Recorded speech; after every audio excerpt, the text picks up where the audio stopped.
You were never meant to be rested. That much has become clear.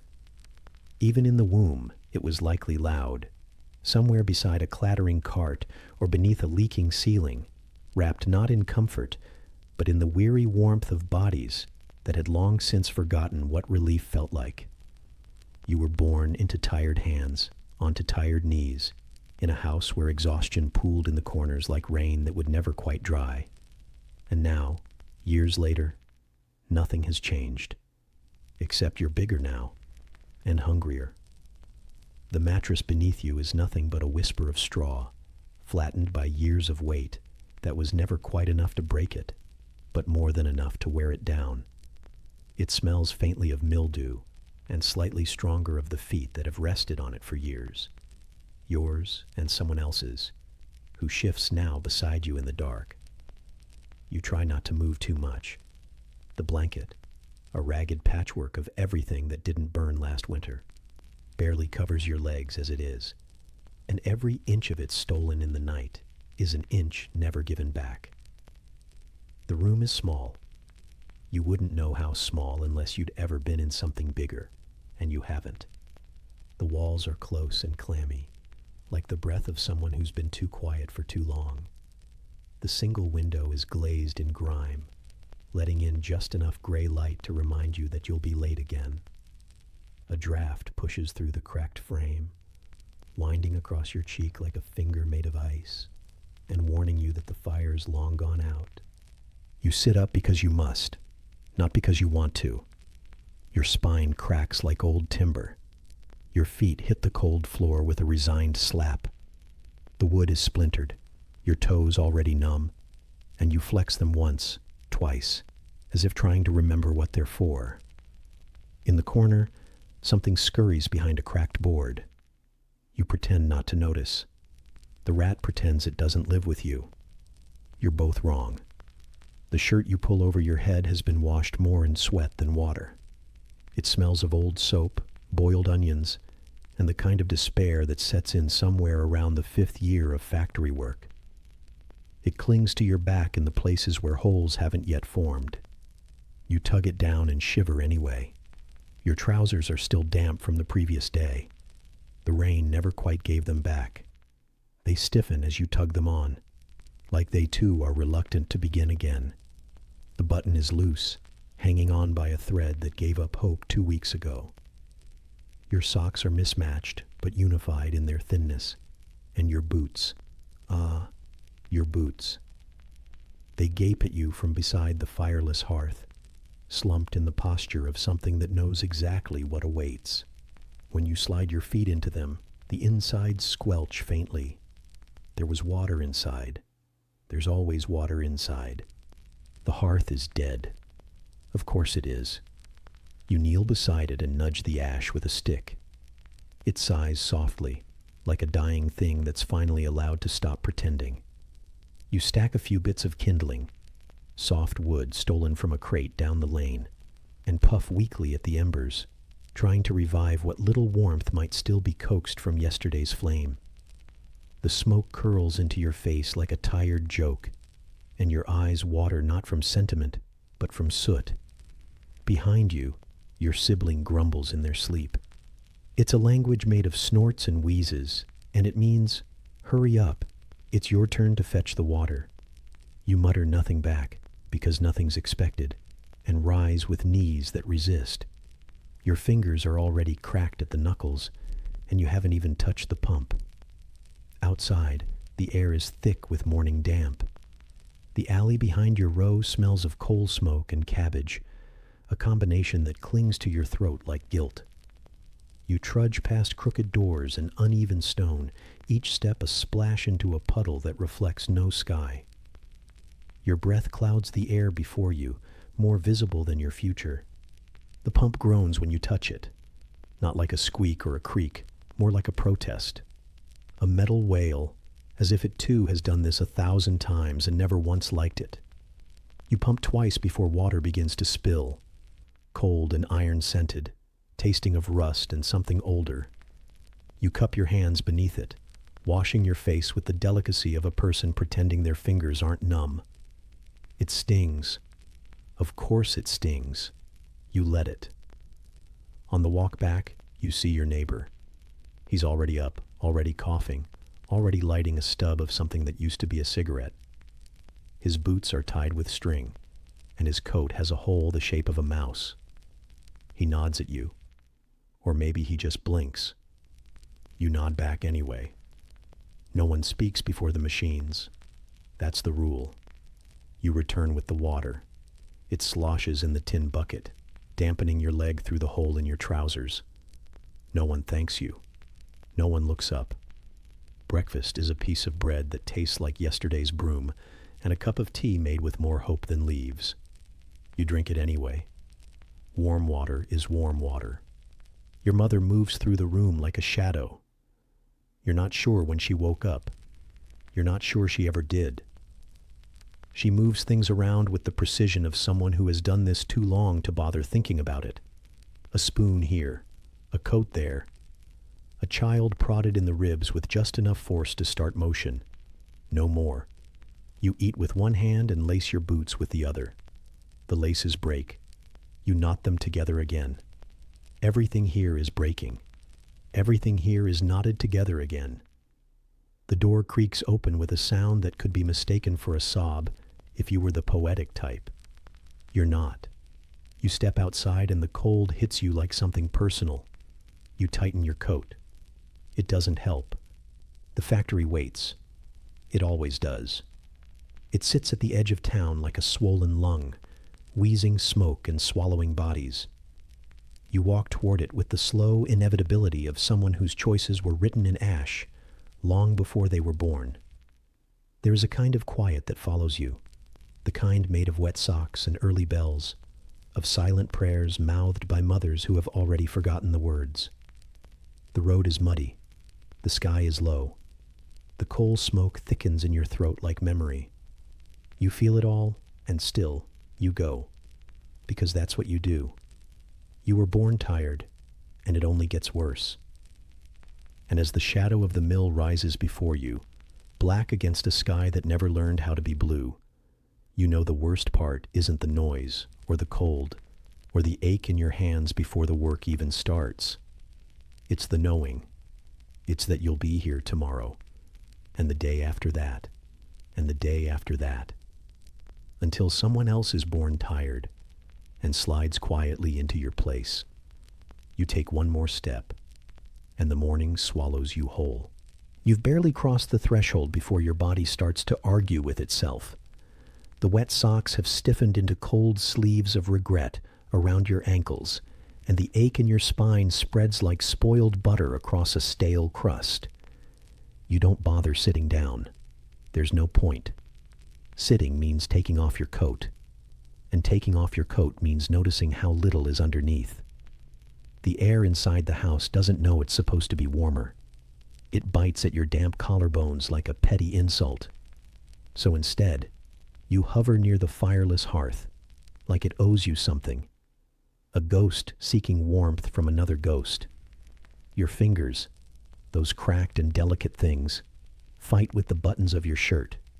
The cloth is stiff in places and limp in others, as though unsure whether to give up or harden into armor. You fumble at the collar. The buttonhole is frayed, stretched by time and by hands rougher than yours. You succeed finally in closing it, and are rewarded with a dull constriction at your throat, like being hugged by a resentful snake. The rest of your dressing ritual unfolds with the bleak rhythm of habit. One item after another, layered not for comfort, but for modesty. You pull your trousers higher than you'd like, not because they fit poorly, though they do, but because the crotch seam gave up 3 winters ago.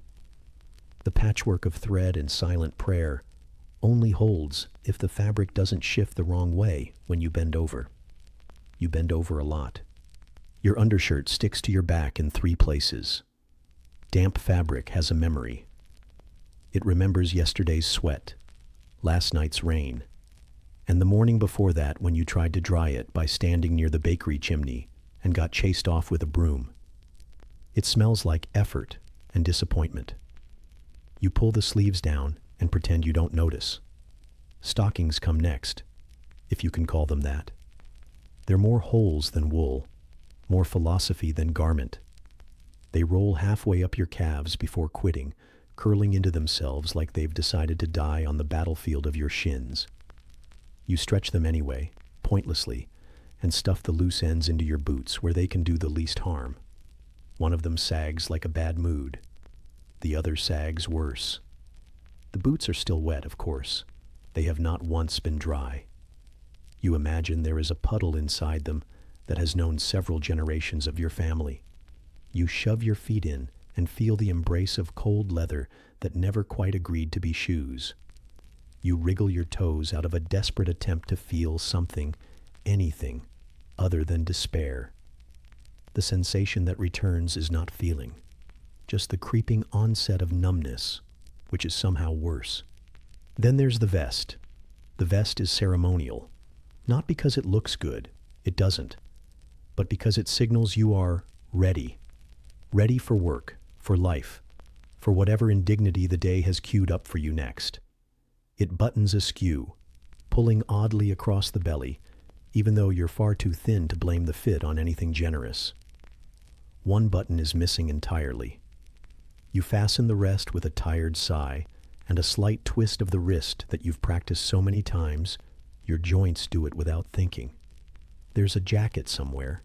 You find it slumped over a chair that doesn't have 4 legs. The jacket is wool, technically, though that's a memory too. Now it's more like a scouring pad with sleeves. It smells like the alley behind the butcher's. You put it on. It resists slightly, like an old friend who no longer wants to speak, but still shows up out of guilt. Getting dressed isn't just about putting on clothes.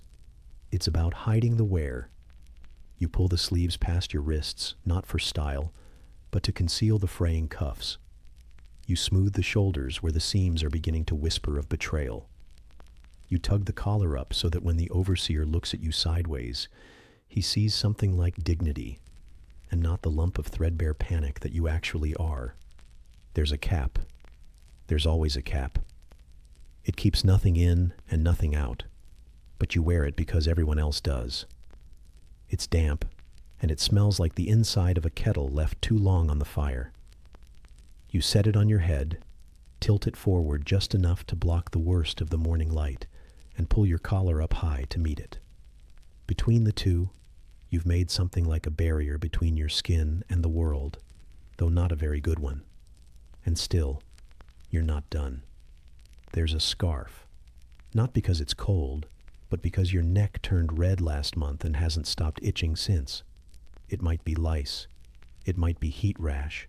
It might be factory dust, or wool mites, or the simple rebellion of a body that's never quite clean and never quite dry. Whatever it is, the scarf hides it. That's enough. Your brother groans from behind the curtain that doesn't fully separate the sleeping area. He's 2 years older and looks 10 years older still. He pulls on his trousers with a wince, the way men do when the fabric sticks to places it shouldn't. You pretend not to notice. He pretends you don't exist. It's a system that works. Outside, the world grates its way into motion. You hear the clang of the lamplighter's pole. You hear the tin cry of wheels on cobblestone. You hear coughing, not polite, not restrained, but the full-bodied roar of lungs that haven't seen clean air in a decade. Somewhere, a baby wails. Somewhere else, a door slams. It's music of a sort.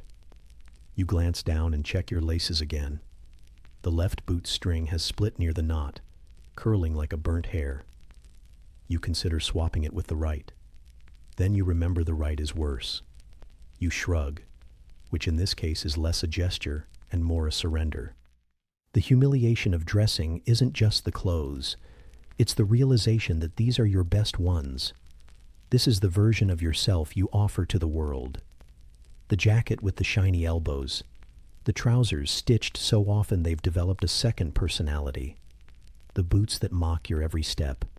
This is your armor. This is your mask. This is your shame, tailored and buttoned. And yet, it is yours. You catch your reflection in the soot-smudged tin mirror by the stove. It warps your face at the edges, like your features are melting under the weight of the morning. Your cheeks are sallow, your eyes half-lidded and uninterested. A smudge of coal or something darker clings to your jaw. You rub at it and make it worse. You leave it. Behind you, someone coughs. Someone else mutters.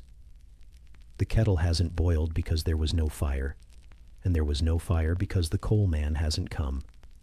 And the coal man hasn't come because you haven't paid, and you haven't paid because wages don't stretch. They snap. You wrap a thin cloth around your fingers to keep them from cracking further. It's a trick you learned from your mother. She learned it from someone who didn't have fingers anymore. You tug at the cloth to check its grip and flex your hand once, twice. It'll do.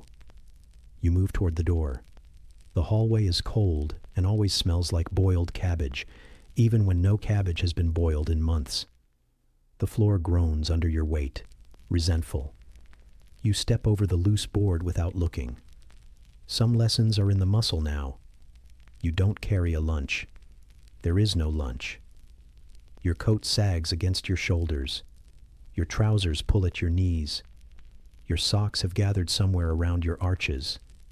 But you are dressed, more or less. And as the door opens onto another morning of gray smoke and brick-colored skies, you realize that dressing isn't about looking presentable. It's about pretending you're ready.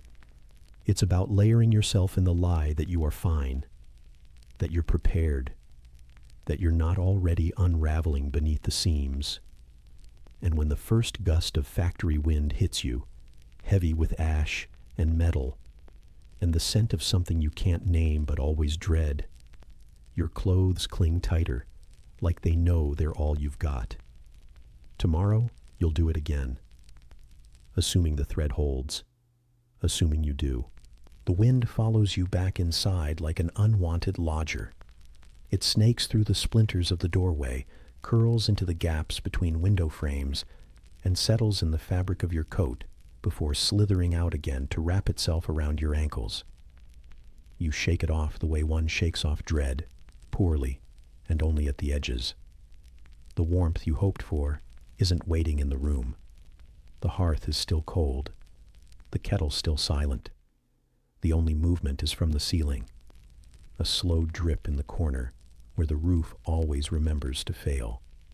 You sit, not because it helps, but because standing feels like ambition and you're not quite up to that yet. The chair wobbles beneath you. It's the same one your father repaired with twine and muttered oaths last summer. The same one your brother threatened to smash when he caught his toe on it. And the same one your mother insists is perfectly fine if you don't lean. You lean anyway. You are a gambler now. The table before you is a collection of surfaces, not one of them smooth. Scratches cross it like a battlefield map. There's a crack in the center that collects crumbs and the memory of things once considered meals. You place your elbow near the cleanest edge, which is to say, the least sticky, and breathe. Your breath comes out visible, which is never a good sign indoors. You rub your hands together for motion more than warmth. The skin peels slightly. You ignore it. The cupboard opens with a reluctant moan. It always sounds like it's reconsidering its usefulness. You peer inside and see nothing that welcomes you. No fruit, unless you count the dried stub of a pear that has lost its shape and ambition.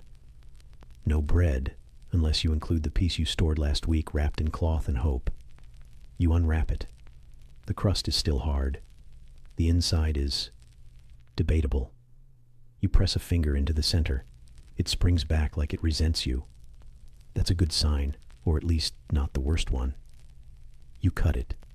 The knife sticks halfway through and brings out a small trail of something that might have once been yeast. You decide not to investigate. You decide not to smell it. You decide not to look too long at the green tinge near the base. You've had worse. There's a dish by the window, cracked, chipped, and coated with the dust of decisions not made. You brush off the worst of it and lay the bread like an offering. It looks back at you. You look away. You check the jar, the one with the last of the lard, the one your aunt gave you when she visited in a rare fit of generosity or guilt.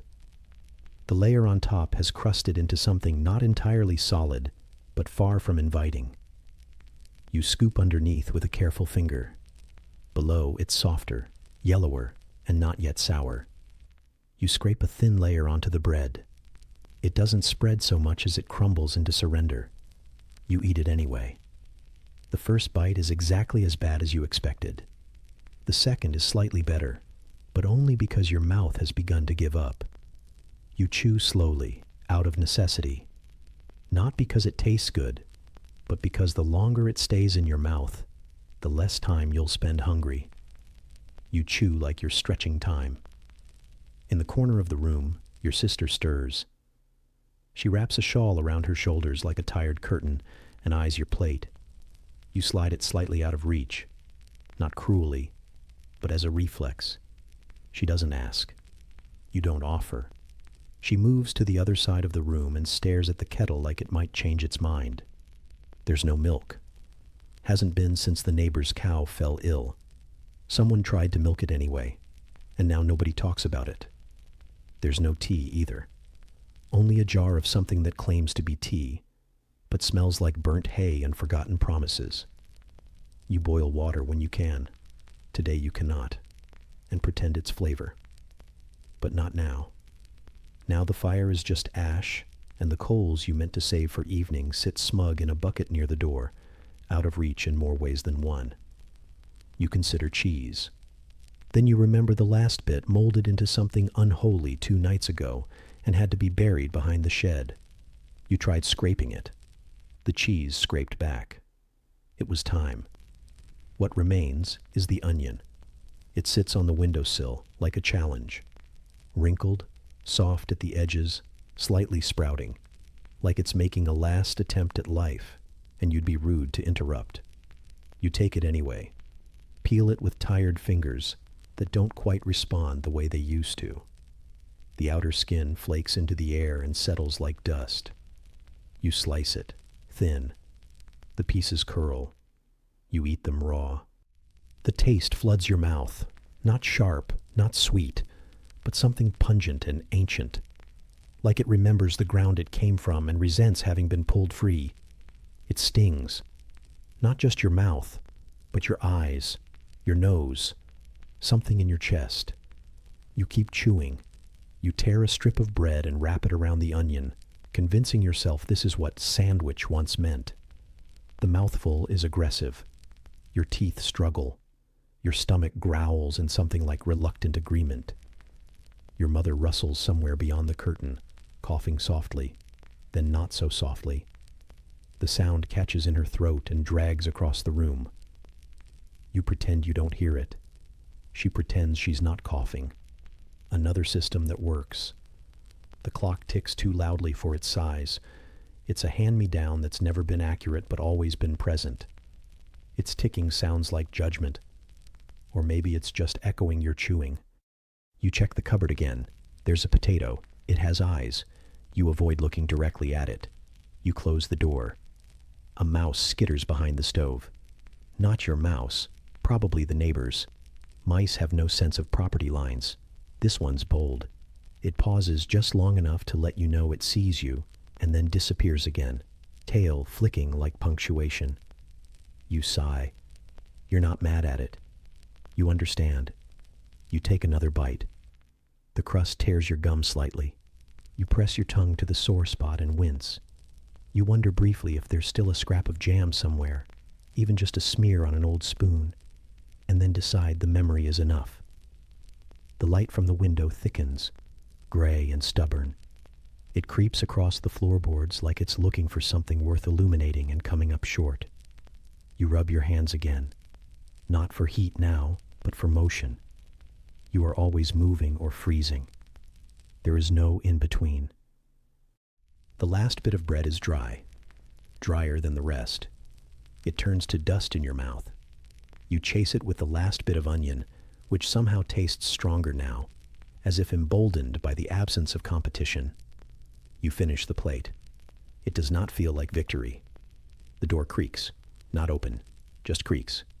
It's the wood settling, or the day exhaling, or something that wishes it could leave but cannot. You feel the same. Your stomach is no longer empty, not full, just not empty. It will hold, for now. The ache has moved from urgent to ambient. You accept this as progress. You glance at the cloth napkin, or what pretends to be one. You wipe your hands and realize it did little good. Your fingers still smell of onion and disappointment. You sniff them anyway, just to be sure. Outside, the sounds of others grow louder. Boots on stone, yells across narrow lanes, the hollow clatter of a cart with a missing wheel. Somewhere, a church bell tries to assert itself. It's too early for anything holy. You rise, slowly, as if weight has increased overnight. It always does. You fold the dishcloth and place it back on the table. Not clean, not dirty, just resting. Your sister hums, tunelessly, the kind of sound one makes when there's nothing worth saying and too much silence. You don't join her, but you don't mind it. The bread knife lies on the table, still sticky. You consider wiping it. Then you don't. It will be used again soon. Might as well keep its purpose close. You press your palm to your stomach once more, just to check. It doesn't protest. That's the best you'll get. And as you move toward the door, scarf already in hand, boots already arguing with your feet again, you think, that was breakfast.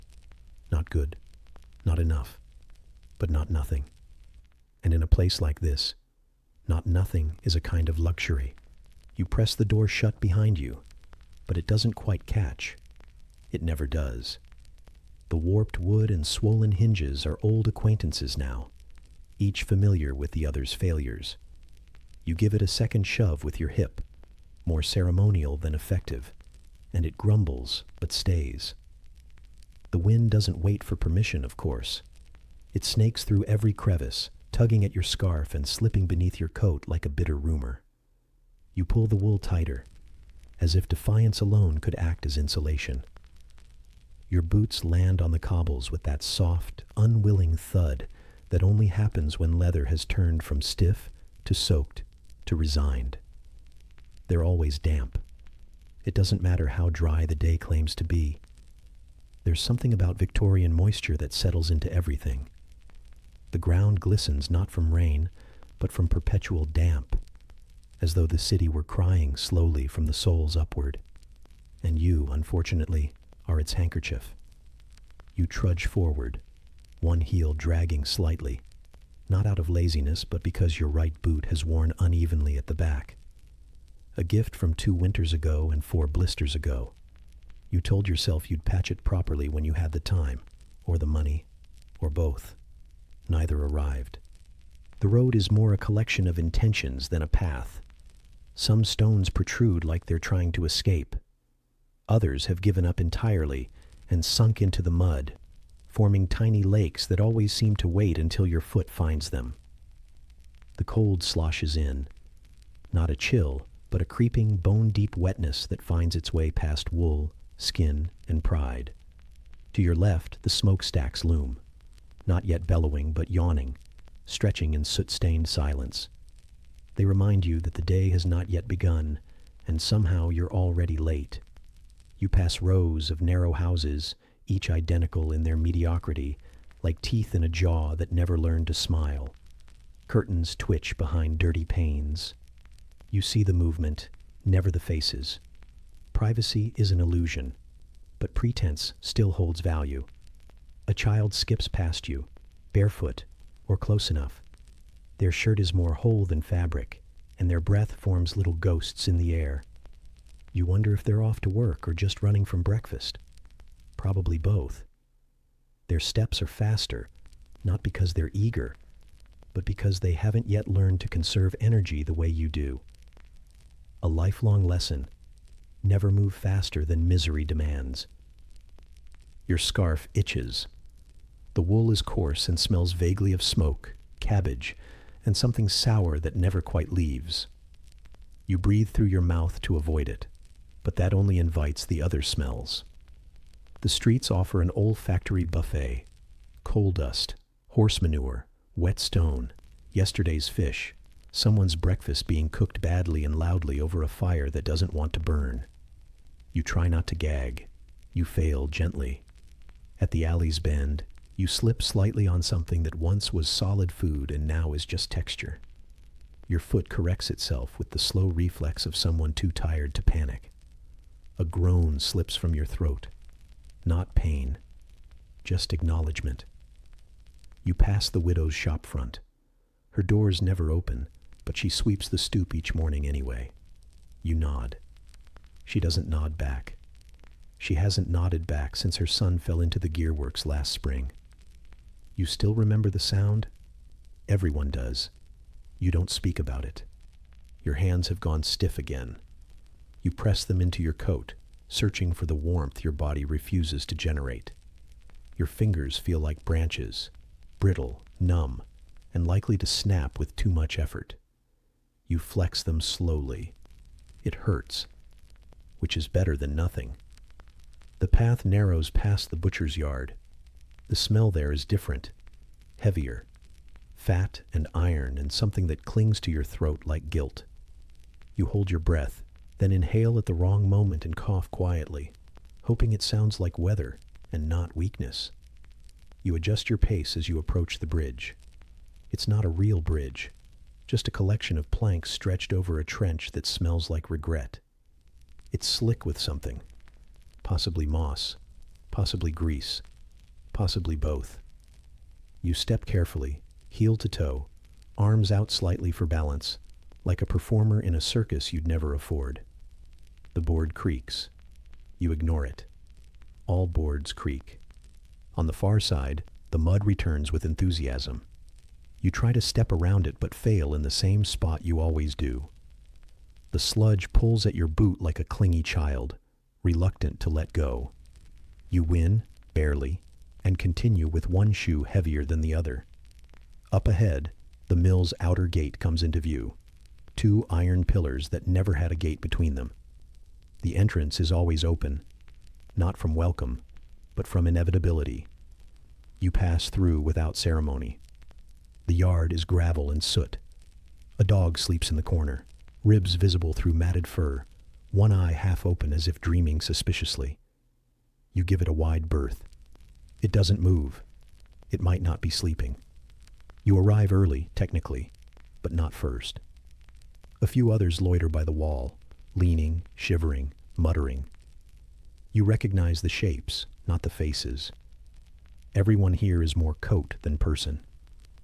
One man huddles with his hands inside his shirt. Another chews something that might be tobacco or just old bread pretending. The air tastes different here, denser, as if soot has decided to take a more active role in your digestion. You swallow it. You always do. The bell hasn't rung yet. It will. It always does. Until then, there is the quiet dread of standing still. Your knees begin to ache, but sitting would mean wet. You choose aching. A cough breaks the silence. A wet, rattling sound from the woman beside you. She covers it poorly. You both pretend not to notice. You stare at a crack in the wall. She stares at the ground. The crack wins. Your feet itch. Not from skin, but from movement denied. The worst part of mornings is the waiting. The walk, miserable though it is, still offers purpose, still offers forward motion. Now you stand, and it feels like erosion. The bell finally rings. Not a chime, not a tone, just a clang that vibrates in your skull and tells you that the walk is over. And now, the work begins. You step forward with the others. Not quickly, not with joy, but with that grim kind of motion that happens when standing still is simply no longer an option. You reach the factory door and place your hand against the wooden frame.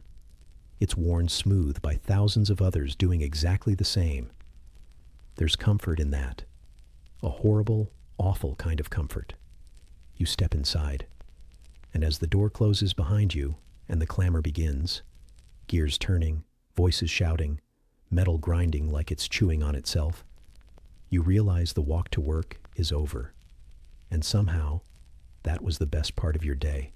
You step through the yawning doorway as the morning light gives way to the darkness within, not fully extinguished, but swallowed whole by towering machinery and the soot-thick air. You force your breath inward, hoping that your lungs will pretend competence long enough, but as soon as the door swings shut behind you with a final, hollow thunk, the factory greets you with a roar that feels like a punch pressed tight against your ribcage. It is immediate, physical, and insistent. You are here. The walls seem to vibrate, communicating in frequencies your ears will regret hearing later today, tonight, perhaps tomorrow. The air is the first to assault you. It smells of sweat that refuses to dry, of smoke that lingers like a curse, and of metal so intimate you feel as if it clings to your tongue. You swallow, hoping to mask the taste, but the factory spirit is inside you now, forever. The thick haze makes turning your head feel like moving through honey. You tilt forward anyway, footsteps echoing against the concrete, toes scuffing lines into the dark granular surface. Your entryway into the day's unspoken oath of endurance. Your boots settle on the floor but somehow still sink. The ground is a mixture of dust and grit, trace remnants of fabric consumed, iron filings spilled, salt still damp from sweat and tears. You think you might taste your own blood if you try, but the tang is already there, as distant as a memory you can't name but feel in every exhale. You breathe again, slow, because there is no other pace that lasts. There is movement. You feel the furnace's warmth drifting through cracks, pulsing heat like the exhalation of a hibernating dragon. It reminds you that your body still contains warmth. For now, it begins to settle like warning embers in your chest. Every breath risks that heat, but you need it. So you breathe anyway. You pull in smoke and dust and hope that somehow endurance will render it invisible. It does not. The machines loom above you, metal giants groaning with teeth turned inward.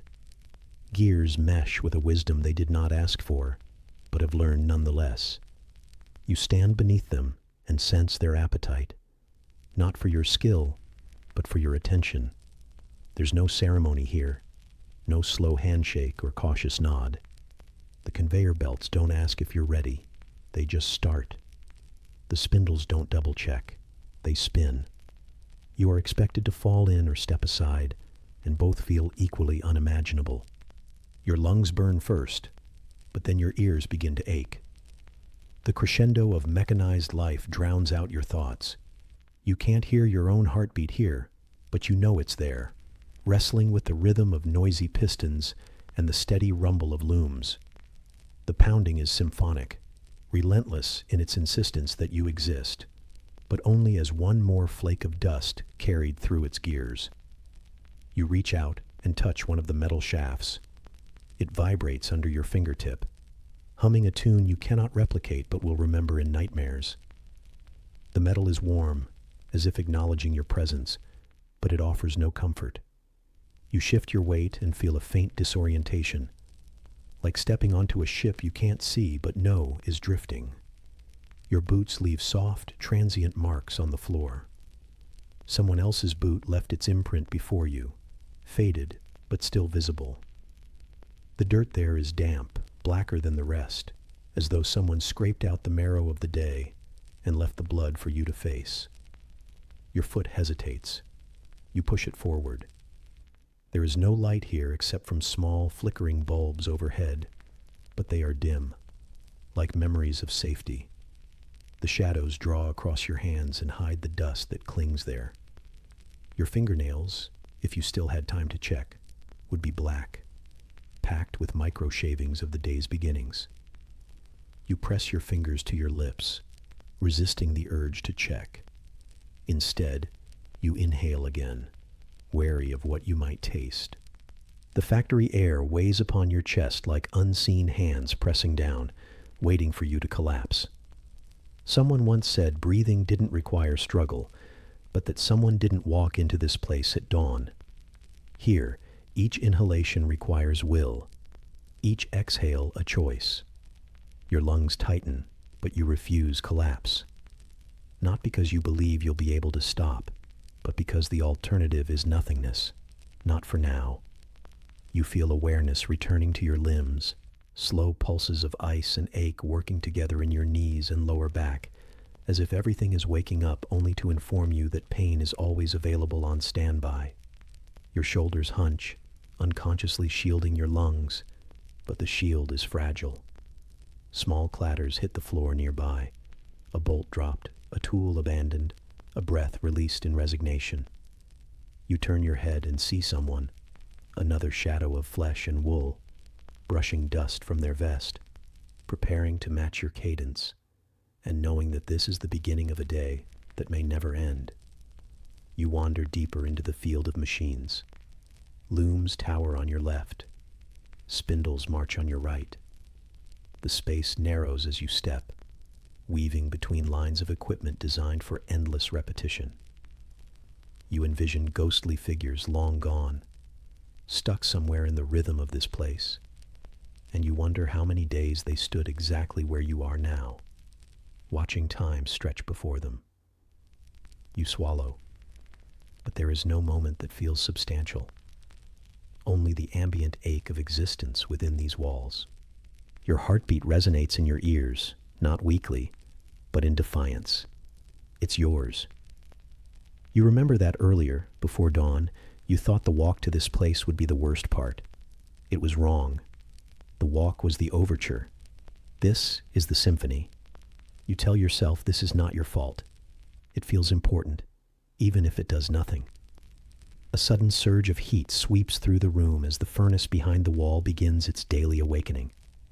You feel the warmth like a wave against your spine. It's familiar, but unwanted. You inhale it with the rest of the air. You might burn from within. You might cough and collapse. Or you might simply breathe again and continue. You place your hand on a loom and let the motion, small, minuscule in its perfection, steer your fingers. It's like learning a sorrow you can't forget. The first movement is awkward. The second is more confident. You stand. You breathe. You let your fingers remember. And as you begin, you realize that surviving this place is not about doing something.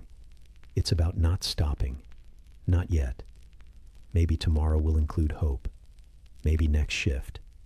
But today, it's about not stopping.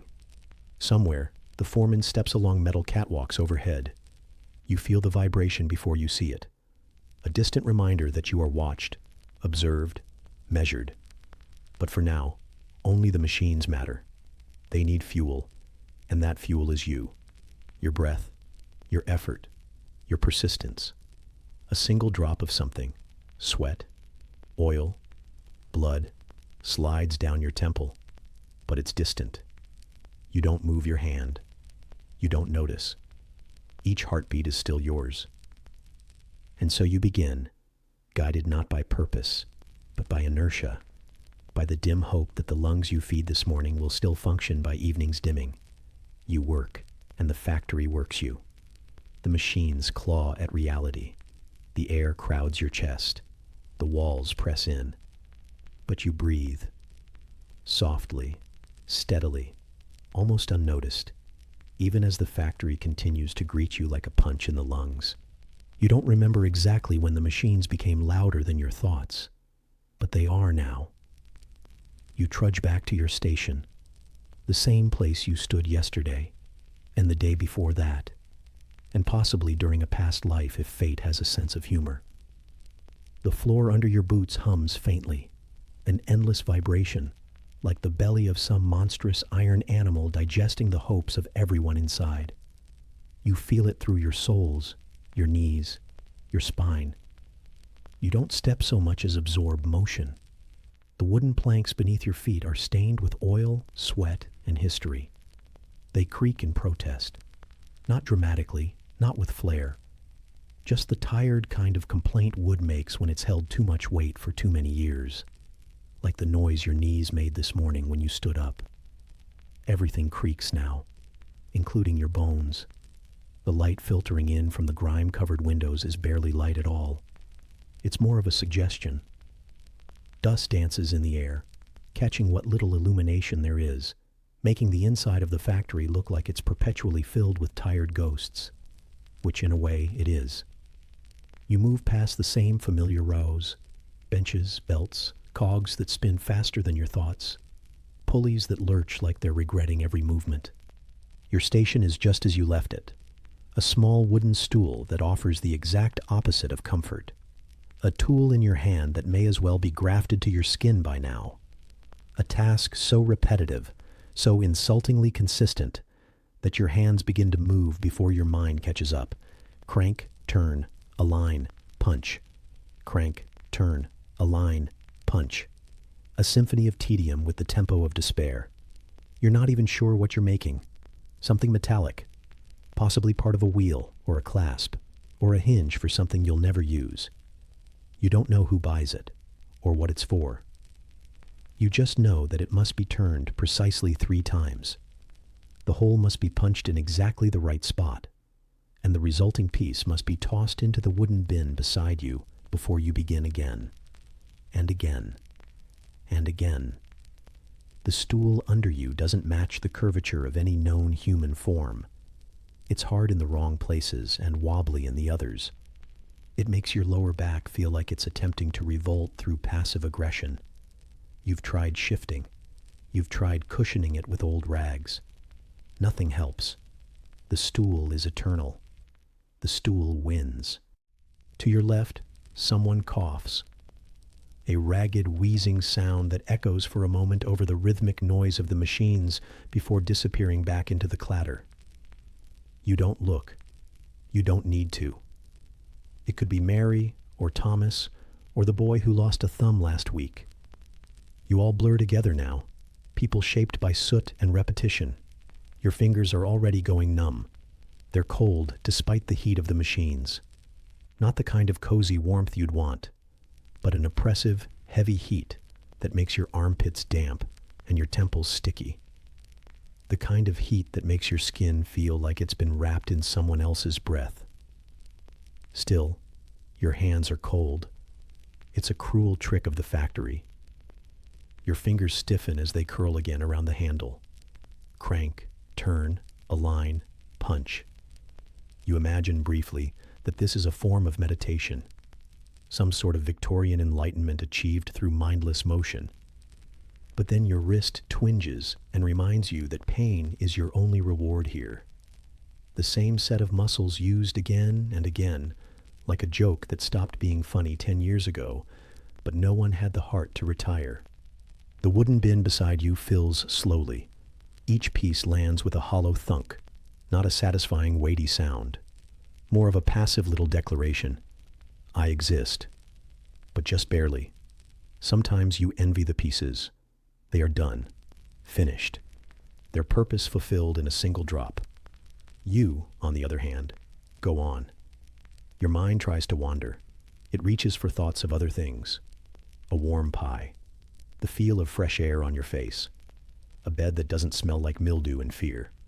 But every time it strays too far, your body reels it back with a jolt of discomfort.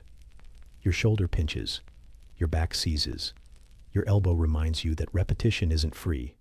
Crank, turn, align, punch. You hear the foreman's shoes before you see him. Heavy, deliberate steps on the floor. He doesn't speak. He never does. Just walks past, arms folded, eyes scanning. He smells faintly of tobacco and disdain. Your back straightens instinctively. Your tempo picks up. The moment passes. The shoes recede.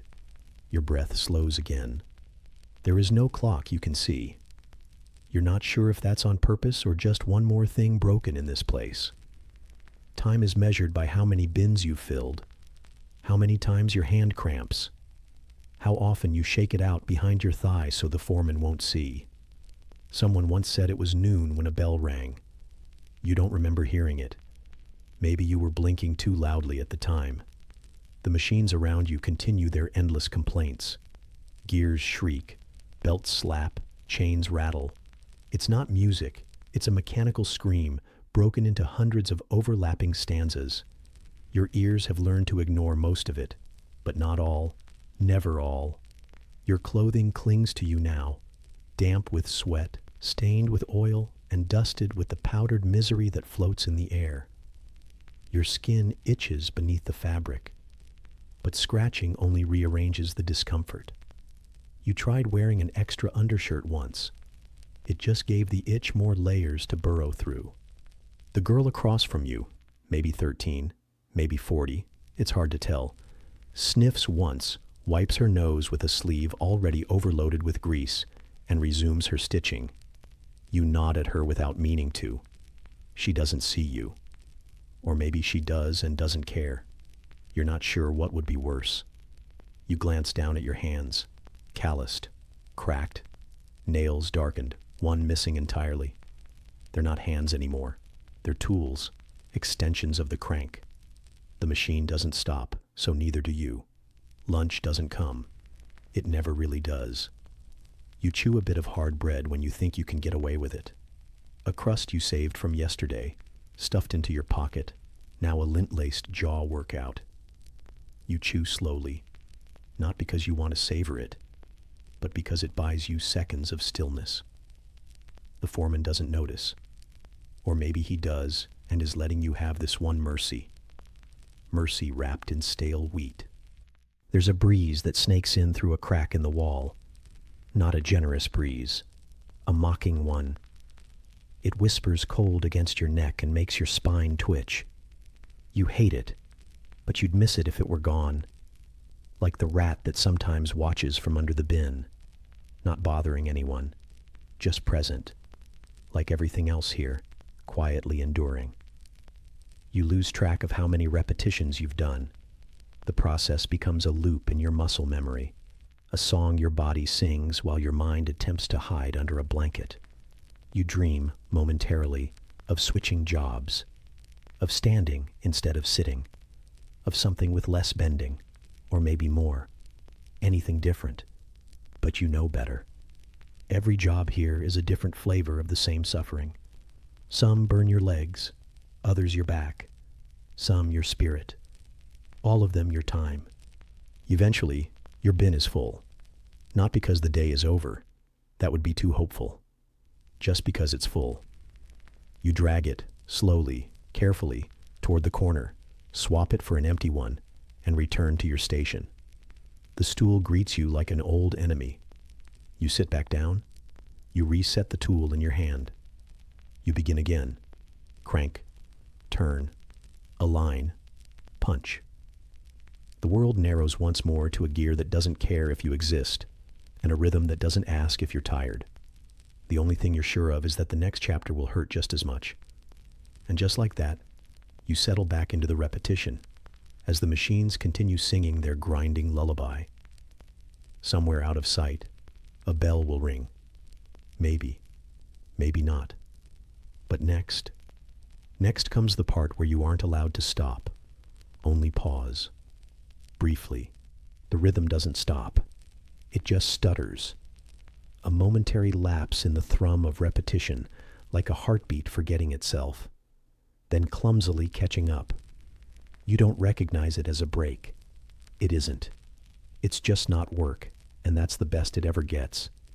A pocket of stillness that has nothing to do with rest and everything to do with necessity, like blinking when smoke stings your eyes, or clenching your jaw when your teeth feel loose. Your fingers slide off the tool as if they've forgotten they belong to you. You flex them gently, or at least you think you do. The motion feels imagined, like moving underwater in a dream where nothing really responds. The edge of your palm is sore, worn into the exact shape of the crank you've turned more times than you've ever taken a breath you didn't immediately regret. No one announces the pause. There's no bell, no whistle, no blessed herald to tell you that the worst is temporarily paused. It just happens. A kind of slump in the atmosphere. The machines continue whirring in a slower rhythm, as if even they know they're entitled to at least one moment of indifference. Not rest. Machines don't rest. Neither do you. You pull a hard bit of bread from your coat pocket, brushing off the lint and wood dust without much concern. It's stale. Of course it's stale. It was stale yesterday. Now it's fossilizing. It's difficult to tell if the crunch is the crust or one of your molars giving up. You chew anyway, more because it's something to do than anything else. Hunger has long since stopped asking for your attention. It just sits quietly in your gut like an unpaid bill. You don't sit. You can't. There's no place to. The stool by your station is a trap. If you settle too deeply into it, your body might decide not to get up again, and you can't afford that. So you lean against the wall, against yourself. Your spine becomes an approximation of vertical.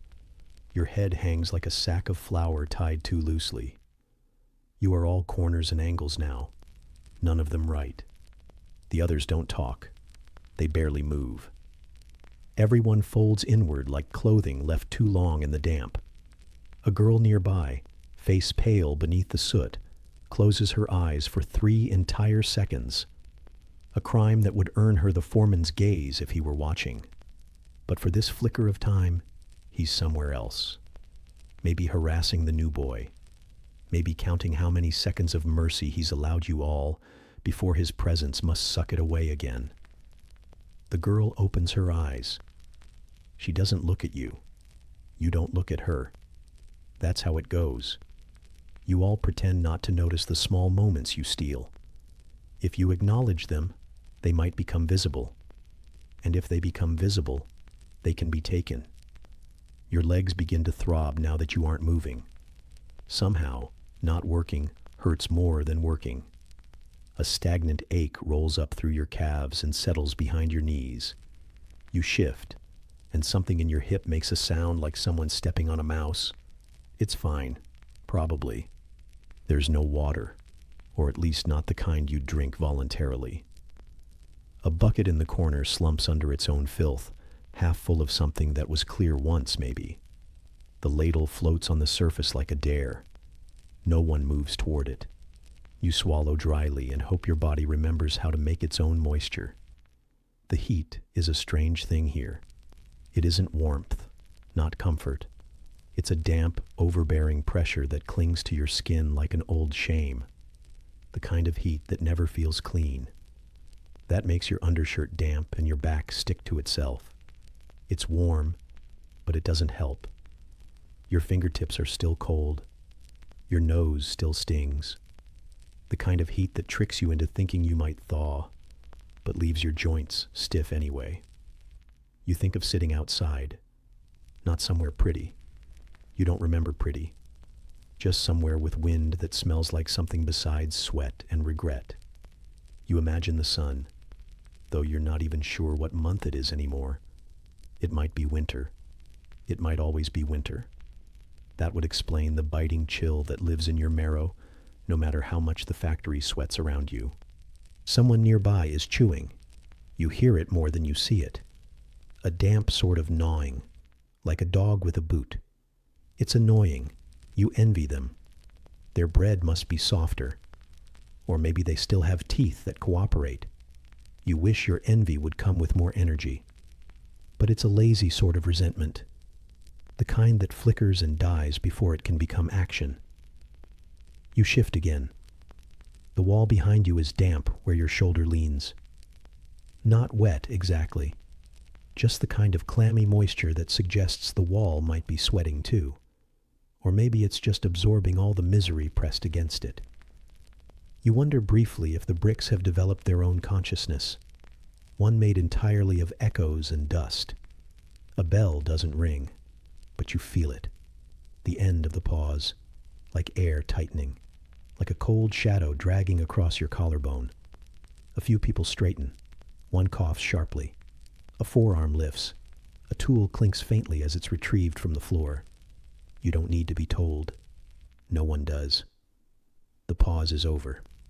You had your moment, whether you noticed or not. You return to your station. The stool greets your thighs like a vengeful spirit. Your tool waits with the same unchanging apathy. Your hands wrap around it, not because they want to, but because that's what they know. They were born again into this task, and they obey like the rest of you. Crank, turn, align, punch. Crank, turn, align, punch. Someone drops something, a tool, a bin, a piece of themselves. You don't look. You don't have the bandwidth for someone else's loss right now. You breathe through your mouth. Not because your nose is blocked, though it is, but because the air smells less terrible that way. Or rather, the scent loses some of its texture when it doesn't pass your olfactory system. You've learned that survival, at least in here, is a matter of ignoring the details. Your shoulder twinges. Again. You ignore it. Again. You suspect the pain is gaining sentience, slowly evolving into a companion.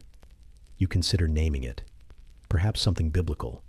Something that sounds like it's seen too much. And still, the crank moves. The rhythm continues. Your stomach whines faintly, but isn't loud enough to be worth listening to. There will be no lunch, no feast, no comfort. You had your 5 minutes. You chewed through them. Now you earn the next. At the edge of your vision, a boy drops to a crouch beside a loom, hiding from the foreman's gaze. His lips move faintly, whispering to his hands. Maybe a prayer, maybe just counting the number of blisters. You don't watch, but you see. The foreman returns, his shadow sweeping past you like a damp curtain. You straighten. Everyone does. A reflex now, like blinking, or flinching, or pretending you're not still hungry. The day stretches onward in loops. Every now and then, a moment will stutter again, a thread caught on a nail, a breath held too long. But it's not a break. Not really. There are no breaks here, just smaller agonies between the large ones. You learn to lean into them, to sip them like weak tea, to pretend they're enough. The light through the window dims slightly. Or maybe your eyes do. You're not sure anymore what time means. The dust doesn't change. The sweat doesn't change. The rhythm never ever changes. You shift your weight again, and your foot protests. It's fallen asleep. You envy it. And somewhere deep inside you, under the blisters and the numb, something small waits for the next pause. Not because it will be restful, but because it will be different. And different here is the closest thing to hope you can afford. The rhythm continues because that is what it does. The machines breathe like iron lungs with no sense of mercy, and your body follows suit, dragging itself through the endless repetition. After a while, it's not even fatigue that blurs your vision. It's familiarity. You've memorized the ache in your wrists the way a churchgoer memorizes hymns. You chant it internally with every movement. It gives the pain structure. It keeps you from noticing anything worse, until something worse does happen. It begins with a sound that shouldn't exist. Not loud, not sharp. Just wrong. A soft, wet crunch, like someone stepping on a rotten apple with nails inside it. Then stillness. Not silence, just stillness. That half second when movement stutters because the world noticed something change. A boy 2 rows over has lost a fingertip. You don't know his name. He might be new, or he might have been here as long as you. You'd never looked closely. No one did. He's hunched now, shoulders curled, face turned to the wall as if shame will save him. His hand bleeds, not like a river, but like a faucet with a bad seal. Persistent, inconvenient, likely ignored. No one screams. Screaming costs energy, and you can't spare any. He wraps his hand in a cloth that used to be part of someone's shirt, or bed, or dignity. It's too small, already stained. He ties it with his teeth. The foreman walks past, glances, keeps walking. The machines never stop. Neither do you. Your own hands feel heavier now. Not out of empathy. You're not that generous, but out of fear. You feel your own joints with fresh suspicion, testing the steadiness of your grip, the sharpness of your sight, the speed of your reactions. You calculate briefly what you could afford to lose. A fingernail? Certainly. A knuckle? Maybe. Anything beyond that. And you'd have to make new friends with new scars. There is no insurance, no excuse, only output.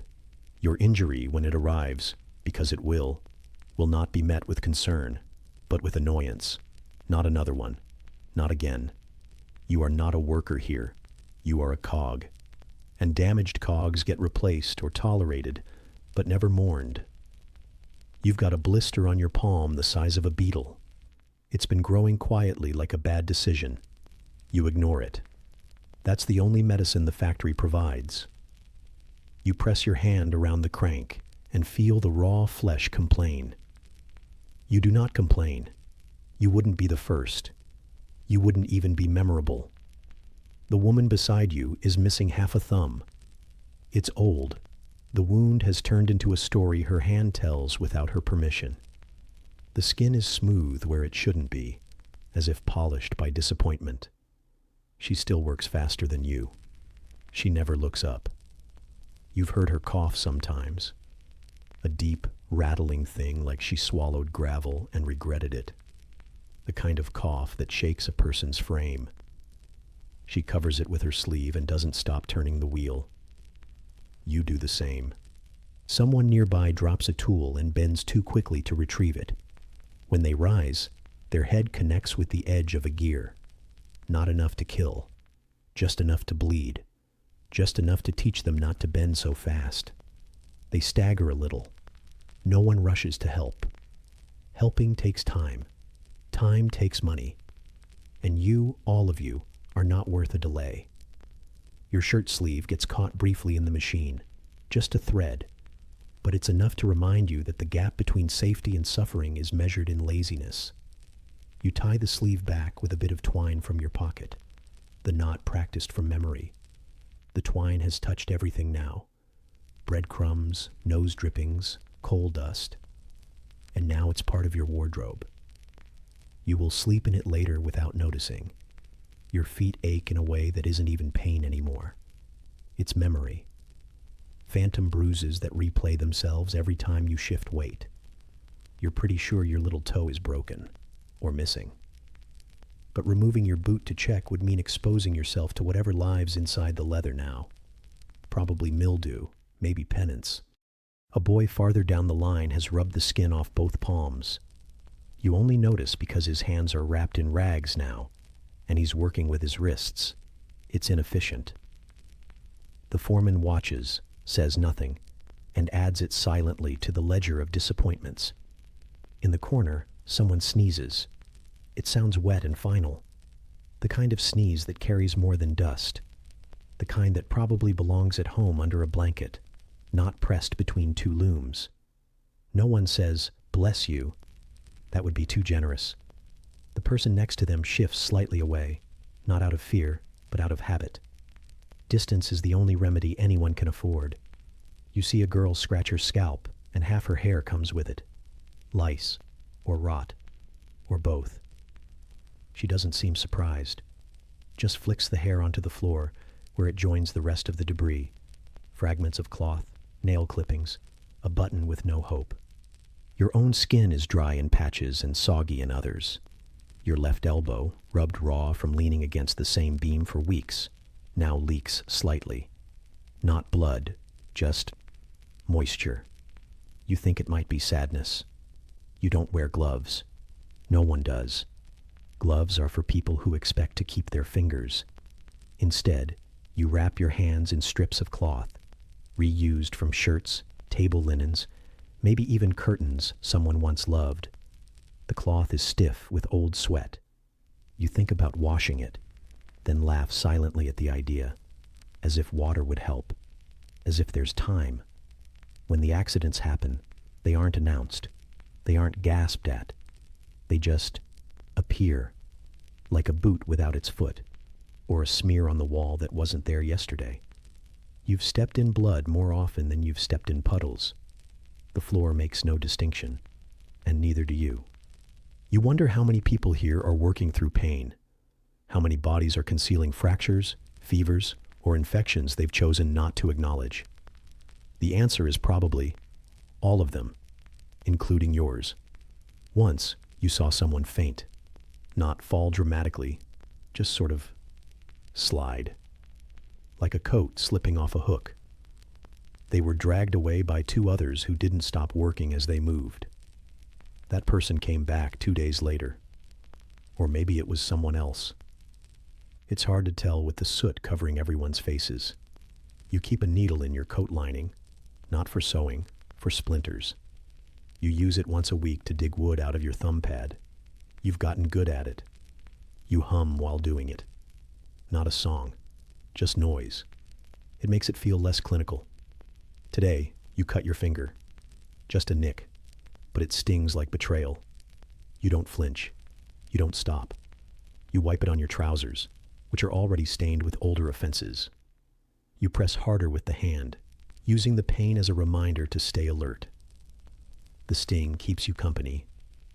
It's probably the warmest sensation you've felt all day. There's a pile of discarded cloth near the wall. Sometimes it's used for cleaning tools.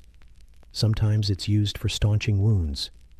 It doesn't get washed between purposes. It doesn't matter. Filth is versatile.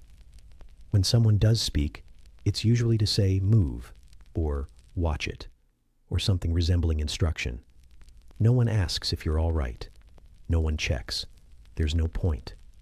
Empathy is a currency no one here can afford, and compassion slows production. You start to feel dizzy sometime after midday, or before. The factory eats time like a glutton. You press your hand to your stomach. It's not hunger, not this time. It's something else. A hollowness. You try not to name it. Naming things gives them power. You see another injury before the day ends. A girl with a bandaged eye. It's fresh, the cloth still white enough to contrast with the grime. You think she used to work across from you. Now she works beside the wall. Slower, quieter, one less depth to her sight.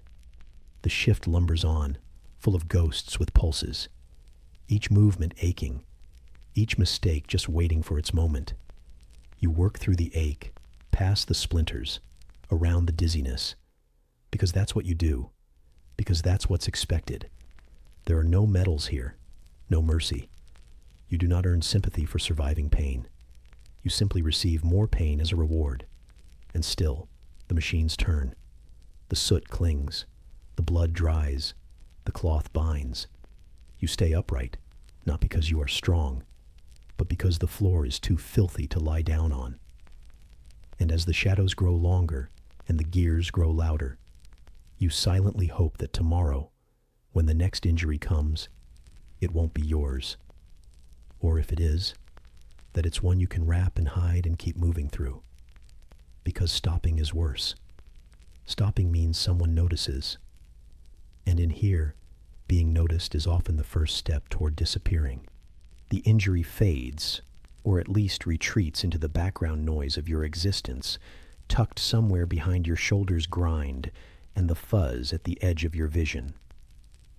You breathe through lint and ache and the smell of hot iron and old sweat, and you realize, not with drama but with resignation, that you are not alone in this. Not in the comforting way either.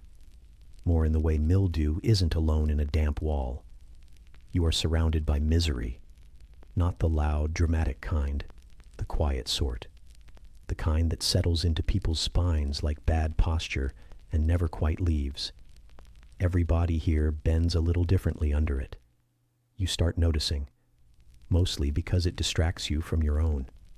To your left, there's a boy who can't be older than 13, though his face is already creased in ways that don't belong to someone that young. His hair is stuck to his forehead in permanent greasy strands, and his eyes don't really blink. They just twitch now and then, like he's checking for ghosts. He's missing the tip of one finger. It's not wrapped, just gone, like it evaporated. When he grips the lever, his hand looks like it's offering a half-hearted wave. You don't know his name. You've never heard him speak. You don't think he has the energy for sound. Next to him, a woman with shoulders that seem to slope forward, as if trying to fold into herself. Her hands are quick, her eyes dead.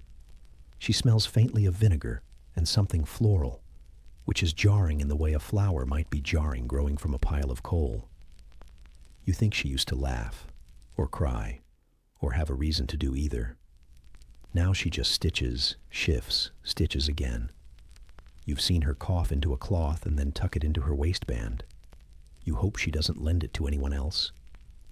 Farther down, there's a man whose name you do know. Not because you asked, but because someone shouted it when a gear nearly took his sleeve with it. Frank. Or Fred. Or something that begins with defeat. He has one eye that doesn't quite track right, and a limp that makes you wince when you see it. You wonder how long he's had it. You wonder why he's still here. Then you remember. Rent, and coal, and bread. It's always rent and coal and bread. That's why you're still here too. You don't talk to any of them. No one talks unless they have to. Words are a luxury, like soap or time or opinions. There's nothing to say anyway. What would you ask? How's the blood loss today? Did you manage not to dream of fire and spinning teeth? It's better this way. Quieter. Cleaner, in a mental sense. But you watch them. Not out of nosiness. There's no room for gossip here. Just out of a strange, grim solidarity. Misery loves company. But in here, it merely acknowledges it and moves on. There's a girl who bites her fingernails until they bleed. You see the crescent moons of injury every time she reaches across the table. Sometimes she wipes them on her apron. Sometimes she doesn't bother. Her teeth are uneven, her cheeks hollow. You think she sleeps sitting up. There's a stiffness to her neck that suggests her pillow is either non-existent or shared with something that bites back. One man mutters to himself, not in a theatrical way, more like a chant. It's always the same rhythm, the same tune. You catch it sometimes in your dreams. It's not a song. It's not even words. It's the sound of a brain trying to hold itself together. A girl passes behind you every hour or so, carrying bobbins or empty trays or something equally forgettable. She walks with one shoe thicker than the other, maybe to balance a crooked leg, maybe to fake it. You've seen her trip. Once, you almost reached to steady her. Almost. But she didn't fall, and you didn't move, and that's how things go. Everyone's always almost doing something. But the moment passes, and so does she. The man by the window, if it can be called a window, more like a soot-framed rectangle where light used to happen. He leans a bit too hard on one arm. You can tell the other is bad. Not broken, just hesitant. Maybe a joint that never healed. Maybe just the memory of a break. He hides it well, but not well enough. Even the foreman, whose gaze usually strips people of courage, seems tired.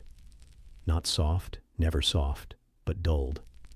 Like a blade that's killed too many things and now just cuts out of obligation. No one is well. Not even close. But everyone pretends just enough to keep the machine satisfied. At lunch, though the word barely applies, you crouch in your usual corner, between the wall and the bin that smells like wet wood and mouse droppings. You chew something that might have once been bread. It tastes like ash and regret. Around you, others do the same. They don't look at you. You don't look at them. But there's a strange kind of companionship in the silence. A boy pulls a string of cheese from his pocket. It's hard, possibly fossilized. He gnaws it like a dog working on a bone, jaw clenched sideways. You admire the dedication. Across from him, a woman breaks a biscuit in half and pockets the smaller piece, saving it for later, or maybe for someone else. You don't ask. You don't get involved. It's cold today. Not just in the factory, but in the bones of everyone around you. No one complains, because complaining requires the belief that it might get better. That ship has sunk, possibly while on fire. A girl near the back sneezes so hard she falls against the wall. No one flinches. No one blesses her. She stands up, sniffs, and goes back to turning the wheel. You catch a glimpse of red around her nose, but it might be blood or just cold. Either way, she wipes it with her sleeve. That sleeve probably has at least 3 other bodily fluids embedded in it. It's fine. This is normal. The smell of the room, oil, dust, damp cloth, and stale breath, binds everyone together like a terrible perfume. No one notices anymore. It's just the atmosphere. like air, but sadder. You once thought you'd make a friend here. You lasted about 3 hours before realizing that companionship was just one more thing you didn't have time for, or energy, or spirit. You share proximity and suffering with these people. That's as close as it gets. Occasionally someone dies, not dramatically, just quietly stops, faints, slumps, ceases. They're carried away by 2 others, then replaced by someone thinner, hungrier, less broken. The line doesn't pause. The machines don't mourn. Today, the boy with the bad eye doesn't show up. No one asks why. He might be sick. He might be dead. He might be sleeping in because his alarm clock gave up the will to tick. It doesn't matter. You shift slightly to fill the space he used to occupy. Someone else takes his bench. The rhythm continues. The misery simply rearranges itself. One woman has a laugh that sounds like a cough trying to escape. She only uses it when someone drops something comically. Today, she lets it out when a man spills his tray of bolts. He doesn't laugh. No one does. But for a moment, her laugh hangs in the air like something foreign. It disappears quickly. No one mentions it. It felt dangerous. Too alive. You share tools with the man beside you. He smells like turnips and damp wool. You don't know if he goes home at night. He might live in the factory. Some do. He hands you a spanner with fingers that shake. You take it without a word. You pass it back later. No one says thank you. The little girl with the crooked back sweeps the floor when she's not threading bobbins. She does both slowly. Not out of laziness. She's just small, and the broom is taller than she is. Someone muttered that she sleeps under the stairs. You believe it. Your fellow workers, if they can be called that, are not your friends, your allies, or your competition. They are just echoes of you, distorted by different wounds. You all exist in the same misery, just in slightly different shades. And you wonder, not for the first time, if anyone outside this place would recognize you as people, or if you've all become something else. Things that move and ache and stink and function, but do not live. When the bell rings, again, if it can be called a bell, you rise as one, like a funeral procession in reverse. You return to the machines, to the noise, to the smell. You do not talk. You do not think. You simply continue, because everyone around you is just as miserable as you, and that's the only comfort this place allows. The silence you don't realize you've been craving never comes. Not here. Not in this place where everything that breathes is overruled by things that grind. You return to your place, the one that still holds the shape of your body from earlier. Your fingers barely remember the warmth of your lunch, if it could be called that. Your spine clicks into the same position it's been molded into by repetition and defeat, and you brace yourself again. Not for the labor, not for the ache in your knees or the dust in your throat, but for the sound, because it is not a background feature. It is the factory's defining characteristic, its voice, its curse, its master. At first, when you're new, when your ears are still naive and your skull still smooth on the inside, you think you'll get used to it, that it's just a matter of adjustment. You assume the ringing will stop when you sleep, that the echo will fade, that the world will eventually sound normal again. It doesn't. The noise becomes you. It replaces the inner workings of your thoughts with the shriek of metal teeth, the churning of belts, the hammering of relentless, indifferent rhythm. You don't think in silence anymore. You think in clanks. Your ears buzz constantly, not from one identifiable pitch, but from a chorus of sonic torture layered thick, like grime on a window pane. There's the shrill whine of gears that spin too fast and haven't seen oil in weeks, the dry slap of leather belts against wooden spindles, the metallic rattle of bolts that vibrate loose every hour, the deep thudding pulse of larger machines that sound like they're trying to mimic a heartbeat, but got the rhythm wrong and never corrected it. Together, they form a soundscape less like a workplace and more like a punishment. And no one talks over it. That would be like whispering into a storm. The few who try either lose their voices or their dignity, mouthing things that are instantly swallowed by the shriek of industry.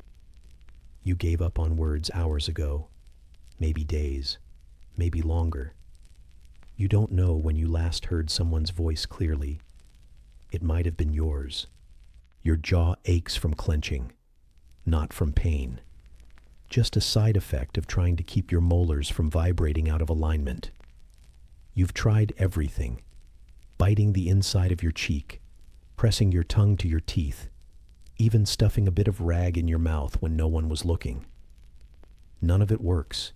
You just hum with the building, like a tuning fork that never gets a break. Even your breath doesn't sound right anymore. It comes out in short, gritty bursts, muffled by the dust and drowned by the machines. You've forgotten what a clean breath feels like. You've started to dream in rhythms, not melodies, but patterns of crash and drag, slam and snap. The girl next to you, the one with the cough laugh, now wears strips of cloth tied over her ears, makeshift muffs fashioned from a worn apron and two sad-looking buttons. It doesn't help. You asked her with your eyes once, and she just blinked slowly, which here means it's better than bleeding. You considered doing the same, but your last apron was stolen by the wind through a broken window, and no one's replaced it. They probably won't. There's a pipe above your head that hisses every 27 minutes. You counted once.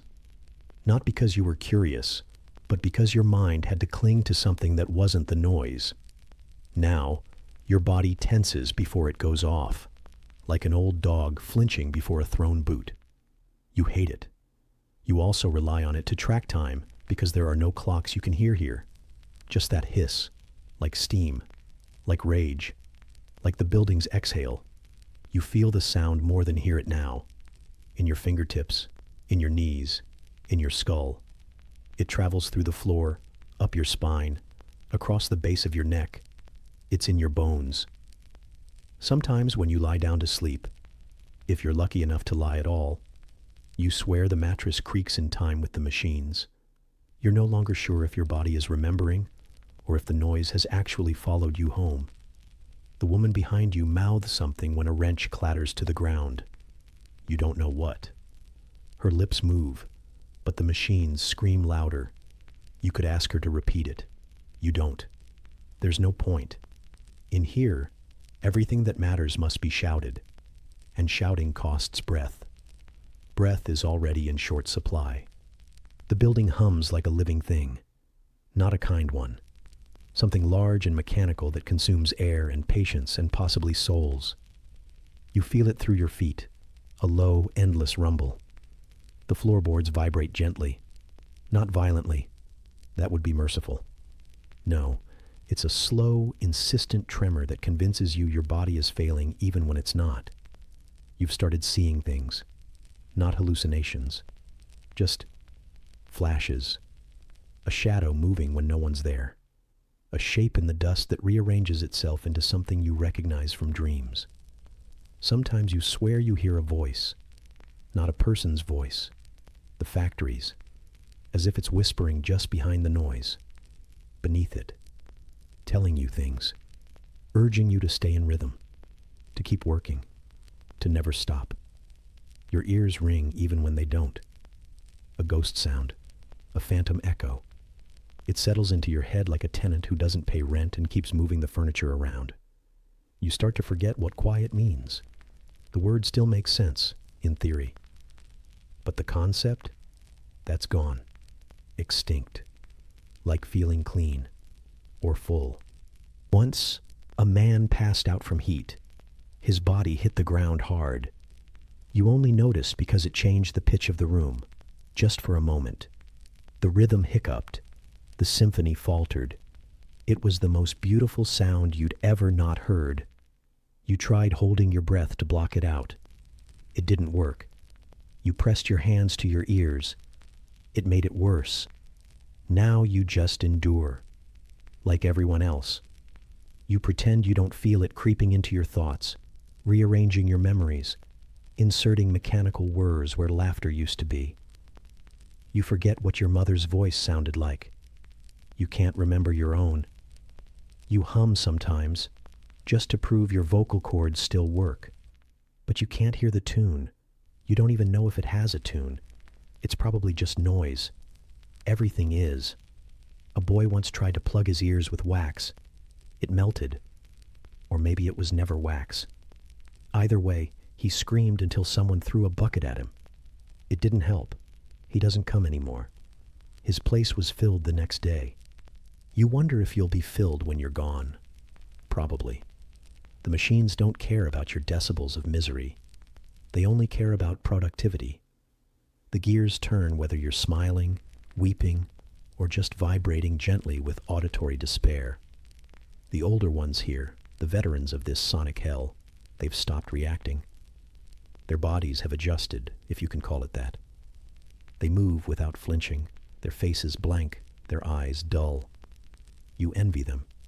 You fear becoming them.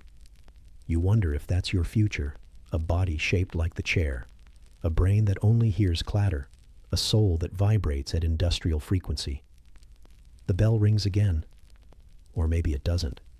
Maybe it's just the pipe, or the cogwheel in your head.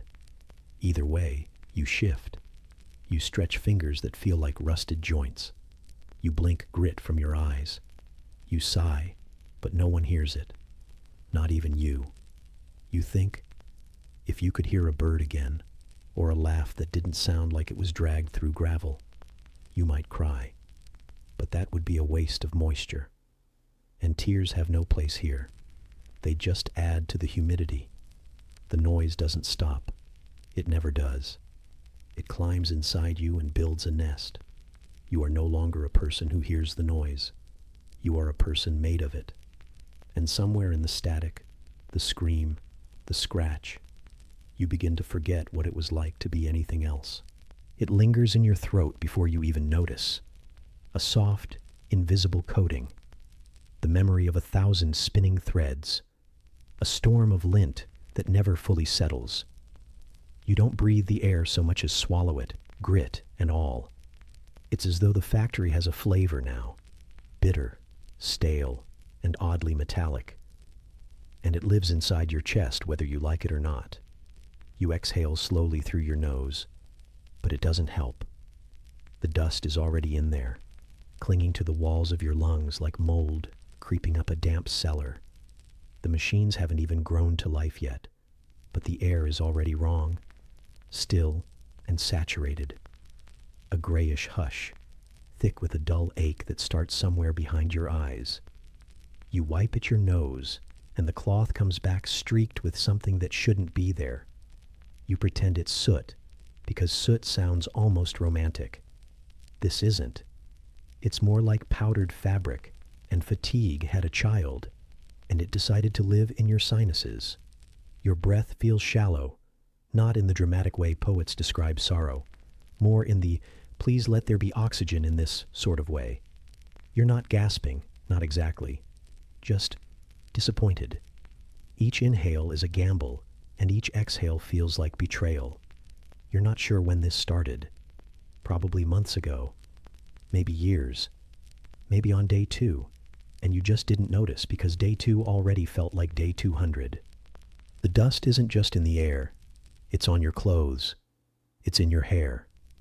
It sits behind your ears and under your fingernails and between the lines of your knuckles where the skin has started to crack. You once scratched your scalp, and a tiny puff floated off, like your head had learned to molt. The others say nothing. Their faces are powdered ghosts of what color once was. Everyone breathes the same poison, and no one speaks of it, because doing so would waste breath that's too expensive to spare. There's a boy across the aisle from you. Or maybe he's a man, and just looks young, shriveled into the shape of someone younger by too much coughing. He's got that permanent squint now, the one that comes from blinking too often through the fibers that hover like lazy insects. You wonder if he used to see better before all of this. before the gray became his primary color. The coughing comes and goes in waves, like a tide that pulls nothing but hope. Sometimes it's a dry tickle, barely enough to raise an eyebrow. Other times, it sounds wet and urgent, the sort of sound that makes you think of things bubbling deep where lungs should not gurgle. But no one stops, not even when it sounds bad, especially not then. Because stopping means you've admitted something's wrong, and if you admit that, then someone might notice. And if someone notices, you're suddenly not working. And if you're not working, you're not eating. And if you're not eating, well, you know how that ends. You learn to cough quietly, into sleeves, into the crook of your elbow, into your chest like you're tucking a secret in there. Sometimes the foreman walks by and you feel the cough build like thunder behind your teeth. But you hold it. You swallow it down and hope it doesn't echo in your ribs. Even the windows, what few there are, betray you. They don't open. You don't remember if they ever did. They're coated in grime and promise nothing. No view. No air. Just a dull suggestion that something brighter exists on the other side, blurred out like a half-forgotten memory. The light filters in like it's embarrassed to be here, and everything it touches takes on the same ashen hue. Even your hands, once a color you've now forgotten, are just another extension of the dust. Sometimes, when the machinery pauses, not stops, just hesitates, you can hear it, not the silence, number that never visits, but the whisper of it, a near stillness where the only sound is the collective rasp of people breathing wrong. You wonder if the dust has shape. If you could see it all at once, it might look like fog with intent, like a ghost that chose to live here and refuses to leave. The damp fabric of your collar clings to the back of your neck where sweat mixes with lint. You peel it away, and it sticks again within seconds. The skin underneath has started to chap, not from cold, but from constant irritation. Like even your clothes are turning against you now, like they've absorbed enough of this place to become part of the punishment. There was a man once, or perhaps just a story of one, who used to bring a scarf to tie around his mouth. A clever idea, if you don't mind suffocating slowly in your own sweat. He lasted a week. Then he stopped showing up. No one asked why. The scarf was gone too. Occasionally, a breeze slips in from a crack somewhere high up, through a missing slat or a warped seam in the boards. You don't notice it with your eyes, only your lungs. For half a breath, it feels like your body forgets to be miserable. And then it's gone, and the air tastes like textile again. Some have learned little tricks. Breathing through a damp cloth. Standing near vents. If you can call holes in the floor vents. One woman chews mint leaves, or what she claims are mint. It doesn't help, but she says it tricks her into thinking it does. And in this place, belief is as valuable as reality. Maybe more. By now, the skin inside your nose feels raw. You stop noticing when you sniff blood. It's not much. Just a thread of red now and then. You wipe it away with the same sleeve you've used for everything else. You'd think you'd run out of places to store grime, but somehow there's always room. You wonder what your lungs look like now. Not in a dramatic way, just academically. You imagine them gray, like old dishcloths. You don't picture them failing, just surrendering, sitting there quietly and hoping the rest of your body gives up before they do. The man at the next station hasn't spoken in days, or maybe it's weeks. His breathing has a wheeze now, like a winded accordion left half deflated. He doesn't cough anymore. You're not sure if that's good or bad. Either he's better, or he's worse, or he's just tired of the sound. There's a girl who once asked for time off after a bad bout of something. No one knew what. Fever, chills, endless coughing. They gave her 2 days. When she returned, she looked thinner, paler, more determined. That was the first day you realized coughing wasn't just annoying. It was dangerous. Not to her, to her job, And still, the day crawls on, gear by gear, breath by breath. Your chest feels like it's been wrapped in wool, the scratchy kind, soaked in damp ash. You take a moment to shift in your seat, but even that movement stirs up a puff of fibers. They rise like smoke from a dying fire, then settle again, back into your skin, your clothes, your lungs. Eventually, you stop thinking of air as something you deserve. It's a thing you earn, one breath at a time, filtered through suffering. And if you get through enough of them, maybe they'll start to feel like breathing again. Maybe, but not today. Maybe not tomorrow either. And as the machines whir back into life, rattling the floorboards and your ribs along with them, you wonder what the next hour might do to your throat. You don't dread it. You don't fear it. You just brace for it, like you brace for everything here. The dust doesn't choke you in a dramatic moment. It becomes you, breath by breath, until you can no longer tell where the factory ends and your lungs begin.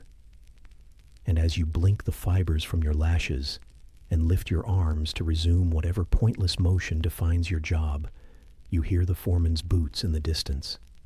A dull thud, steady and slow. The noise isn't the only thing that gets inside you, but the noise is next. And it's coming, softly, like the end of a thought. The moment after the bell doesn't ring, because there is no bell, only the sudden stutter of machines slowing for a breath they never get, is the worst part. Because it's not a pause, not for you. It's a moment where time forgets to move, and in that stillness, you feel the eyes. Not many, just one, and that's enough. You don't turn your head. No one ever turns their head. But every hair along the back of your neck rises, the way grass does just before frost.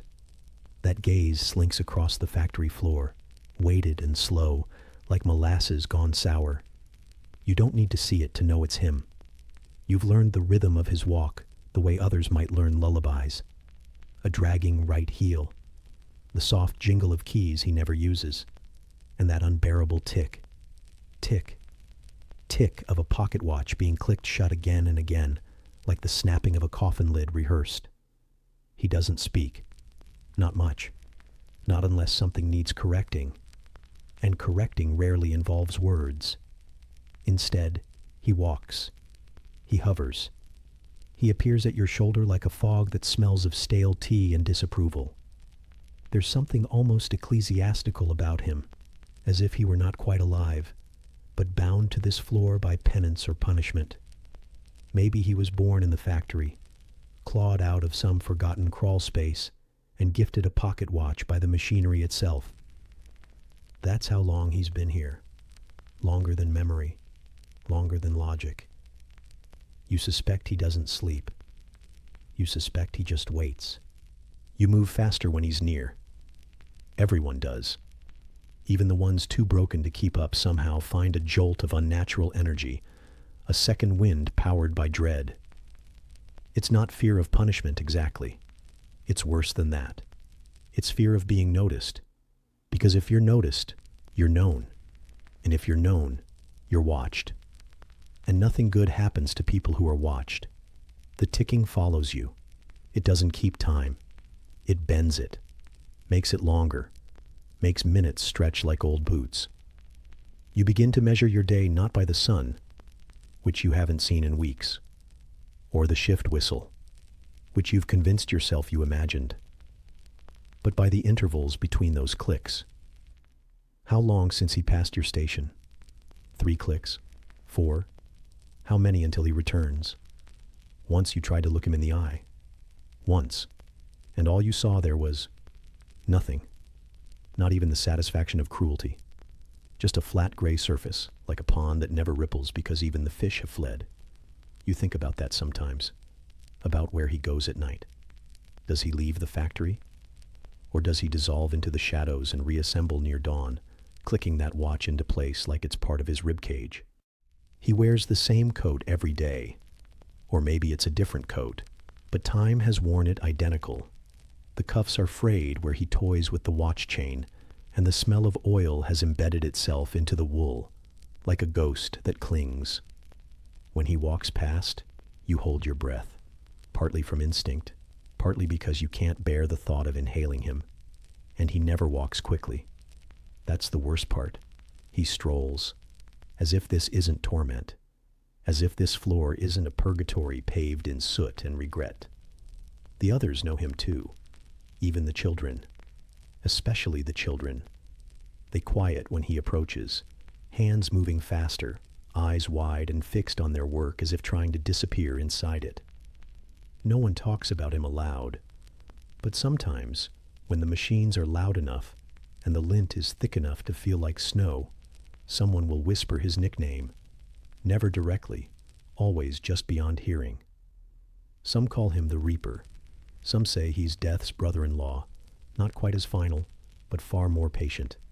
You've seen what happens when someone stops working. Not breaks.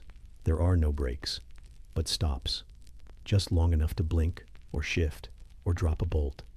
He appears, as if summoned, and suddenly that person is gone, maybe to another station, maybe to the office, maybe to something worse. No one asks. No one wants the answer. Your fingers move faster. They hurt, yes, but it's a distant sort of hurt, like old bruises you forgot to notice. The rhythm of your task is its own kind of sedation, the repetition numbing thought, numbing pain. But even that rhythm stutters when the pocket watch snaps shut somewhere nearby. Not at your station, not yet, but close enough to raise goosebumps. He wears gloves, even in the summer. Not nice gloves, nothing in this place is nice, but thin ones, stained with the memory of too many days. You wonder if there are hands inside them, or just bone. He taps the watch face sometimes, like it owes him something, or like he's listening to it whisper secrets. Time does strange things around him. When he stands near, it slows. Your limbs feel heavier. The air thickens, congeals, and the factory, already loud, seems to quiet in deference. Even the machines know him, even the rats. You tried once to imagine him as a man, to picture him smiling, maybe at a child, maybe at a meal, but the image slipped off your brain like oil off water. You couldn't make it stick, because that would mean he has a life beyond this place. And that idea is worse than any nightmare. The thought that someone might choose to come here. Lunch, or whatever passes for it, comes and goes. A crust of bread behind a spindle. A gulp of water that tastes of rust. He doesn't eat. You've never seen him eat. You've never seen him drink. You've only seen him arrive. And that's enough. Later, much later, when your hands can no longer grip, and the ache has moved into your spine like a tenant with no plans to leave, you hear the ticking again. Close now. Too close. And still you don't look. You stare straight ahead at the iron shape in front of you, at the bolt that needs tightening, at the screw you've already twisted 600 times today. Your breath shudders, but your fingers keep moving. The footsteps pause, right behind you, and the watch snaps shut. You feel your blood stop, just for a moment, as if it too is waiting for instructions. Then, somehow, the footsteps move on. They fade into the background hum, that vast mechanical breathing of the beast that is this building. You don't exhale until you're sure he's gone. Not safe, just gone. Because there is no safe here, only continuing. And so you do. You continue, because to stop is to be seen, and to be seen is to disappear. Somewhere behind you, far off, a door creaks. Or maybe it's just the sound of another hour dying. Either way, you don't look. You keep moving, just enough. And somewhere above, the ticking starts again, folding itself into the groan of iron, the hush of dust, the endless rhythm of toil that refuses to end. Soon, you'll remember that others suffer too. But for now, it's just you, the machine, and the man who doesn't need to speak to remind you. You're still here. and he's still watching. And the pocket watch is still ticking. Softly. Quietly. Inevitably. The foreman's steps have faded behind you now, but they never really leave. Not in your mind, at least. The sound of his boots still echoes somewhere in the hollowed-out space behind your ribs. But there are other things here, in this place. Things quieter, but no less cruel. And some of them come with smaller footprints. There's a lull between machines, not silence, never silence, but something thinner, almost hollow, like the factory is inhaling. And in that breath, you see it again. The child darting beneath the looms, just small enough to slip through gaps that your body has outgrown, just quick enough to snatch up dropped threads or free a stuck cog, just quiet enough to do it without the foreman looking. Usually. You don't know her name. You never asked. You never needed to.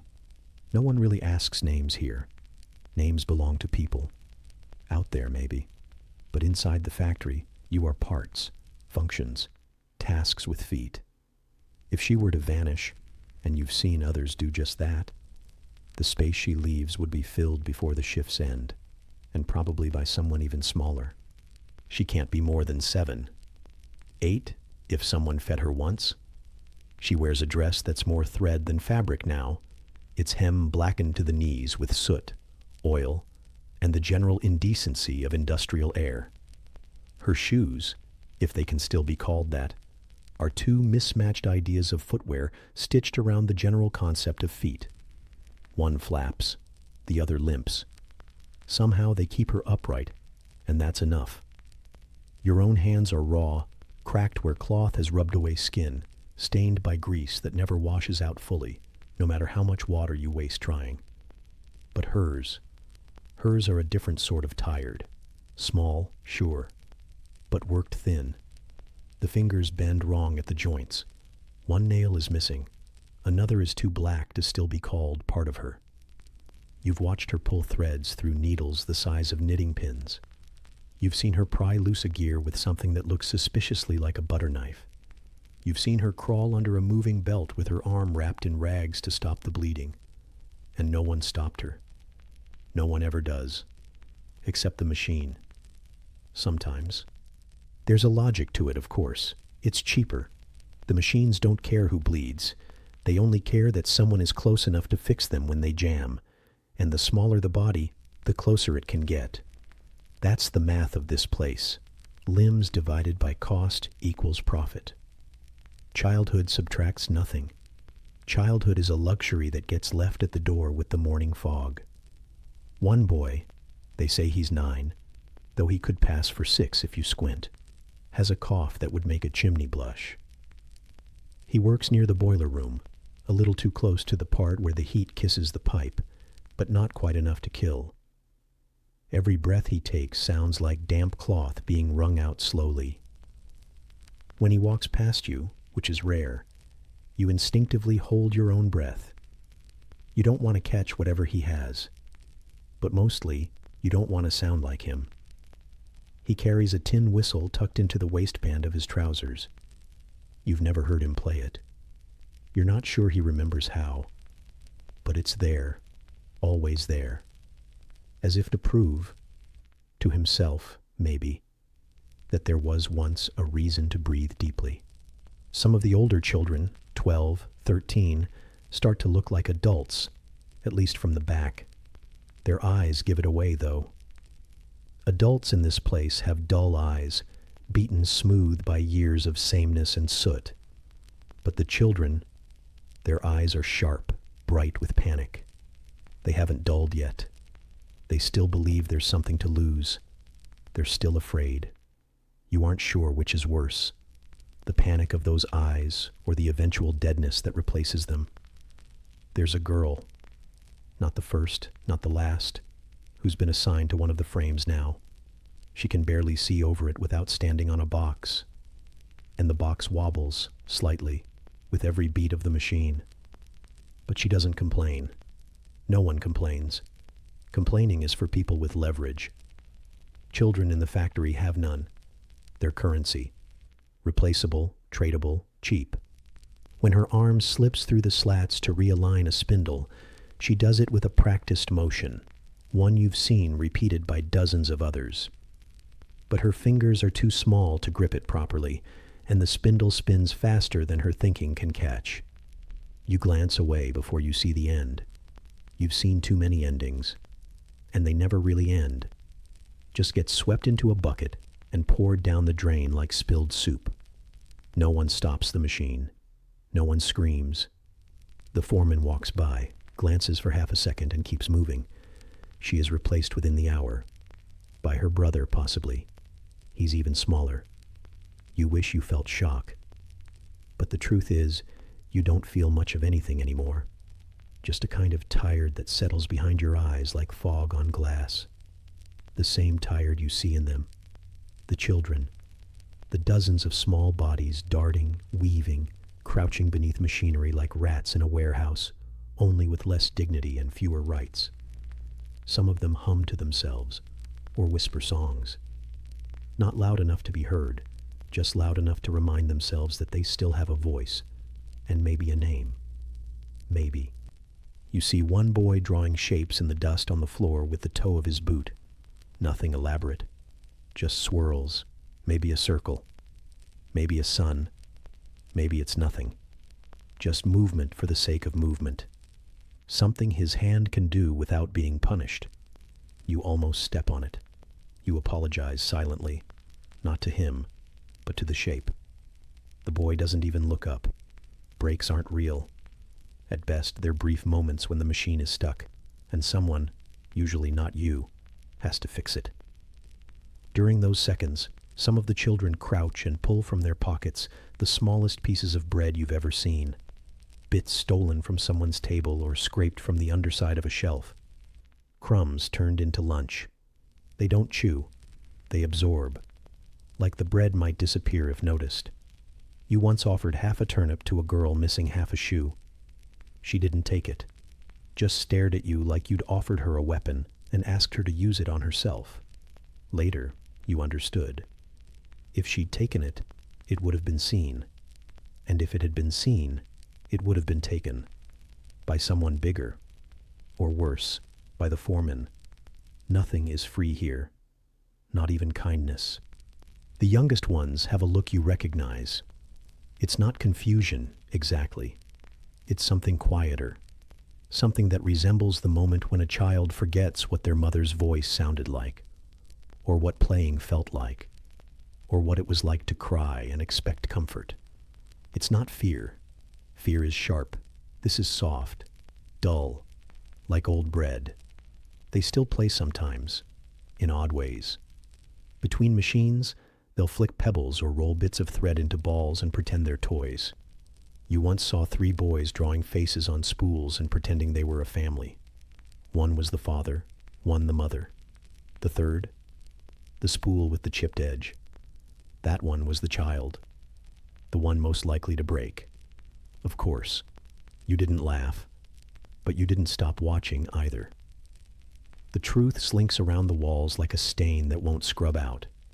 The factory eats everyone, but it starts with the small ones, the ones whose hands fit into spaces too narrow for adults, the ones who can crawl into belts and over beams and beneath blades, the ones who don't yet understand that surviving here means becoming a part of the machine, not beside it, not above it, but within it.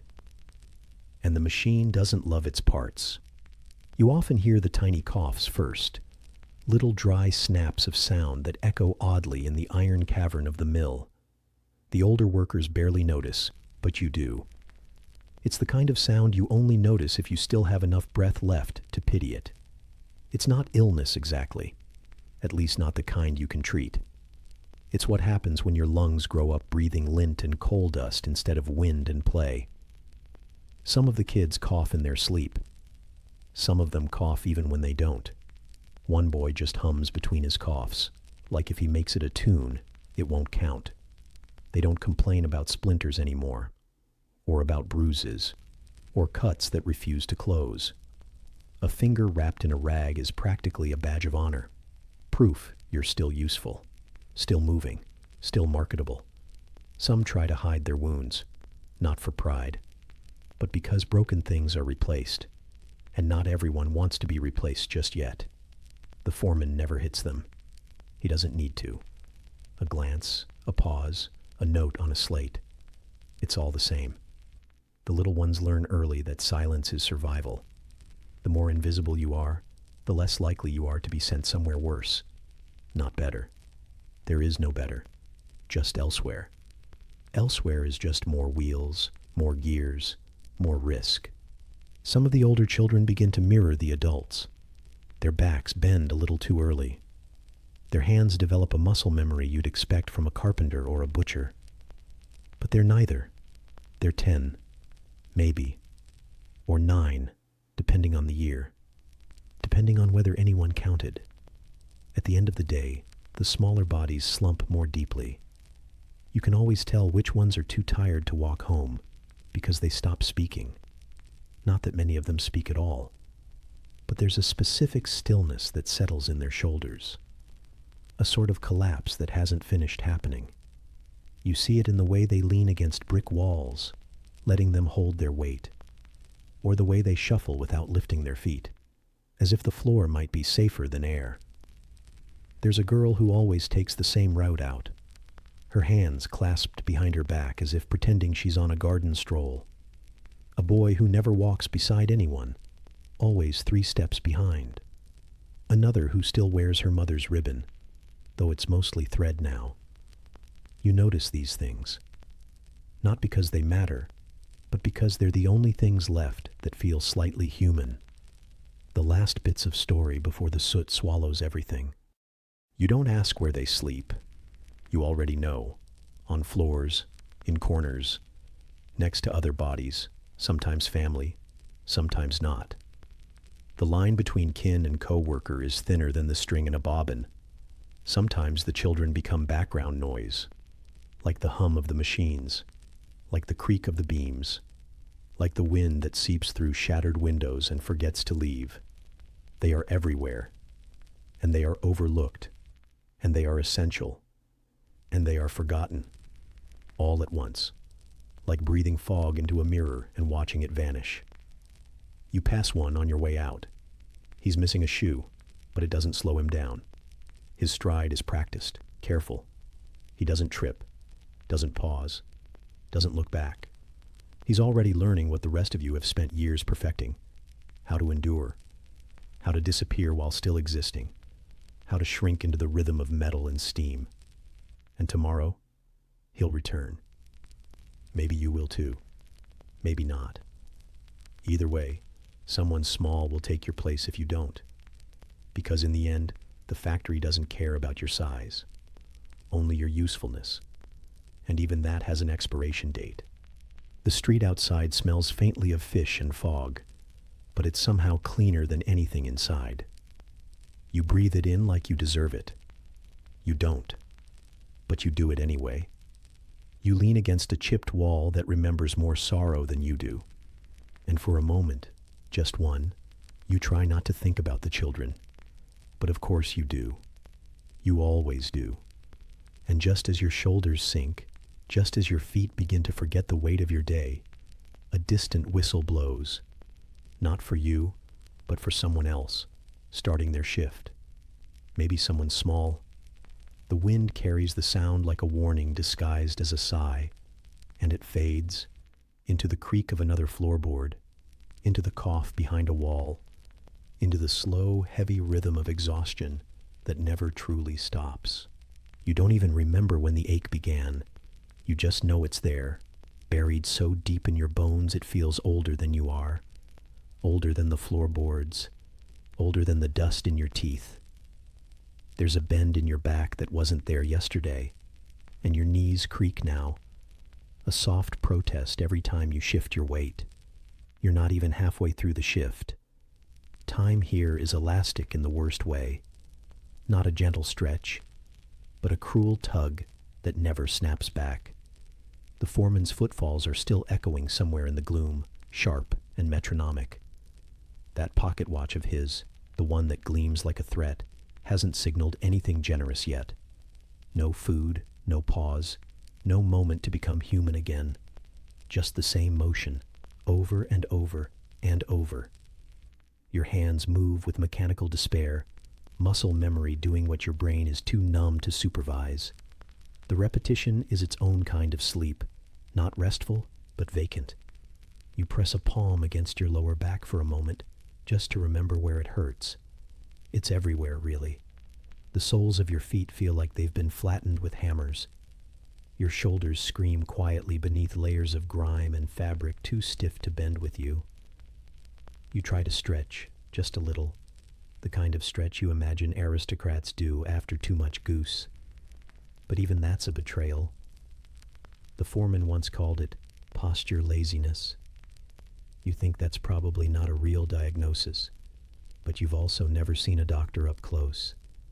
Just passed one once on the street, coat billowing, looking like he smelled better than most people eat. The air isn't helping. It never does. It feels heavier now, like someone's poured it full of soot and disappointment. You inhale through your mouth to avoid the fine flecks of floating misery that drift like lazy snowflakes from the ceiling. They land in your hair, on your tongue, in the corner of your eye. You stopped blinking them away hours ago. They're part of you now, maybe forever. Maybe that's how lungs become dust. Slowly, grain by grain. Nearby, a girl barely taller than the stool she stands on fumbles with the thread-lined spool. Her fingers are too small for the task, which is precisely why she's there. You look away before you can think too much about it. It's always worse when you look. You lean slightly against the nearest beam. Not sitting, not resting. Just less vertical than before. It's not allowed, technically. But if you collapse standing, you'll hit your head on the metal lever behind you. Last week someone did. They didn't come back. That's all you know. No ceremony.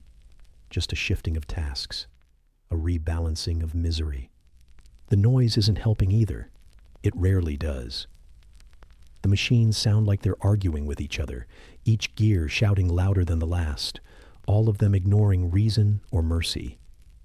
It's less like working in a building and more like being swallowed by a living, angry stomach made of iron and steam.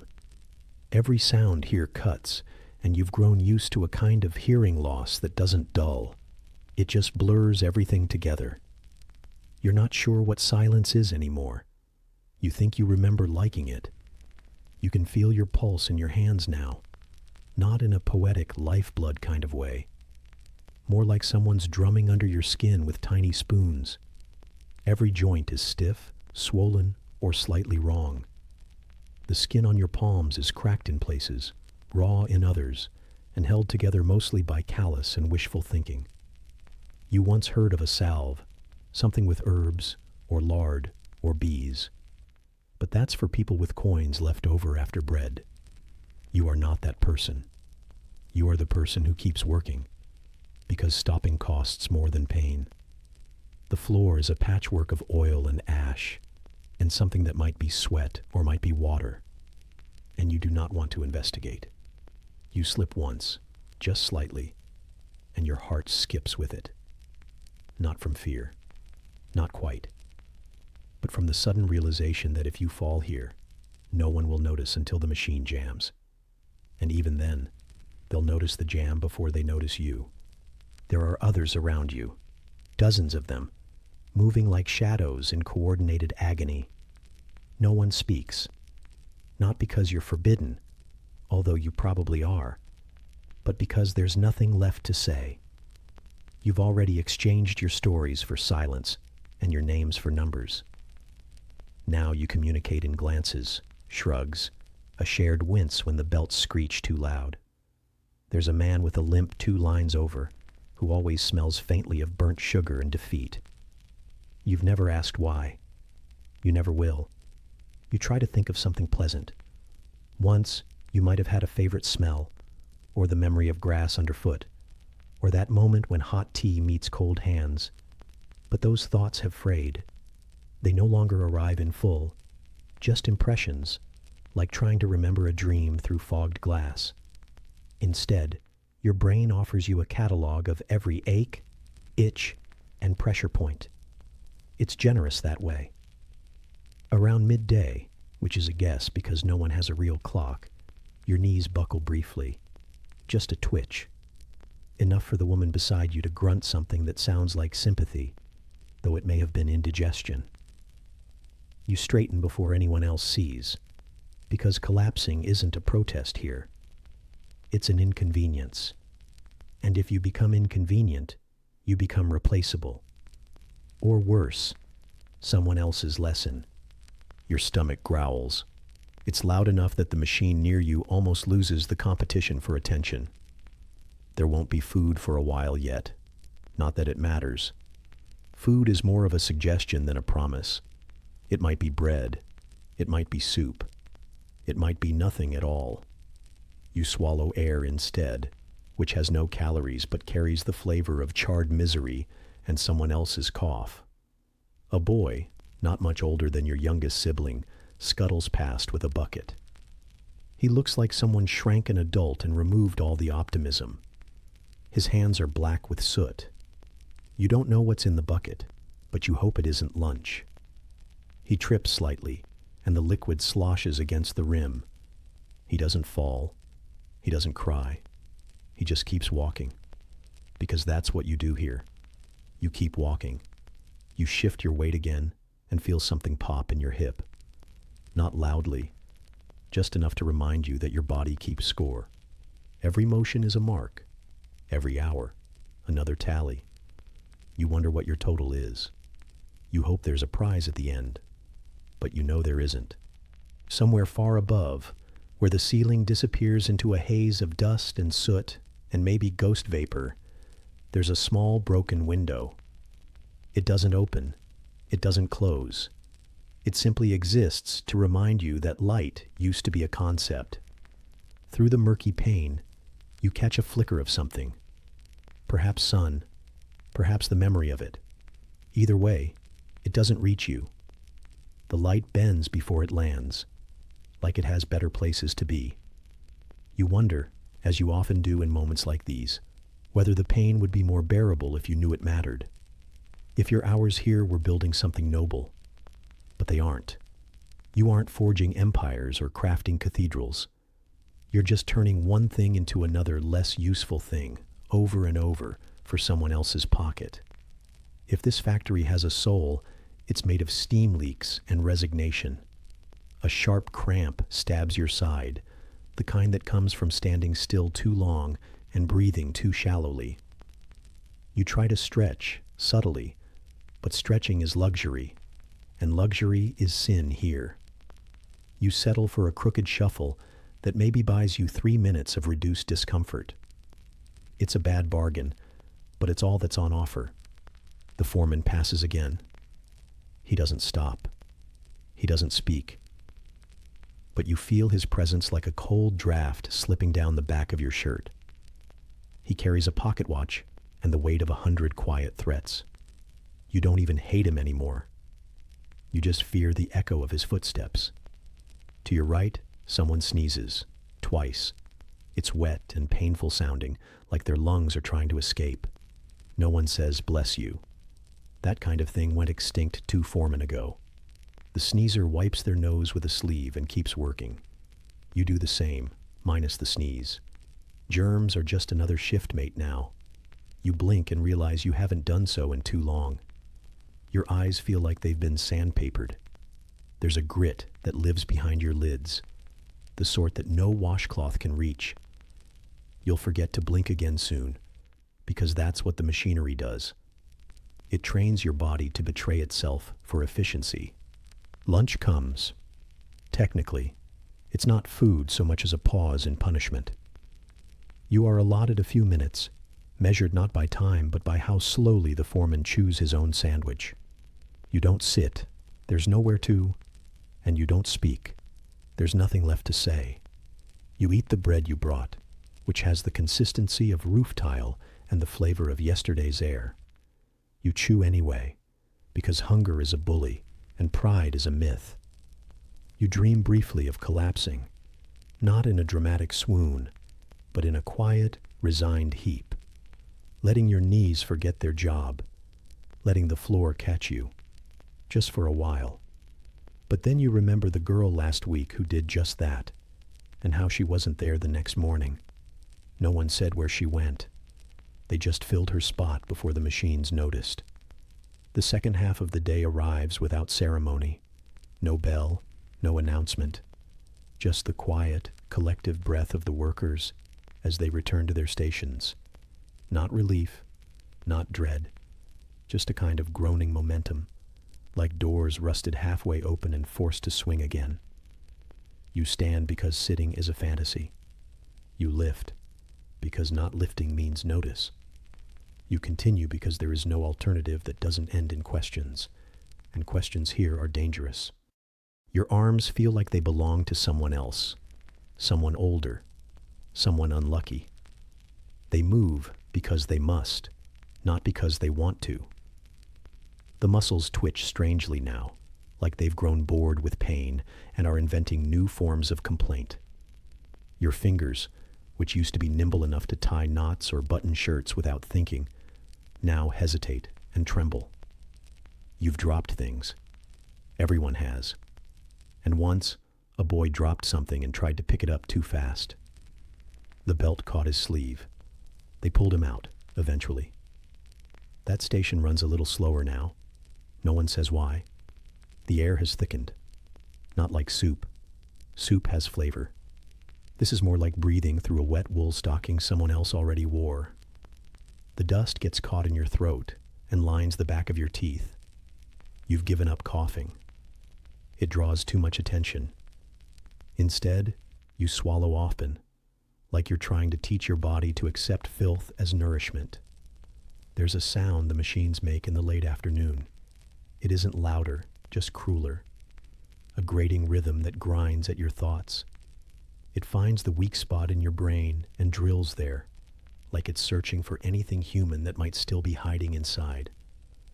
Some workers hum to themselves to drown it out. You don't. Humming takes breath, and you're using yours to remain upright. Someone limps past, an older man, or a younger one aged poorly. You nod. He doesn't nod back.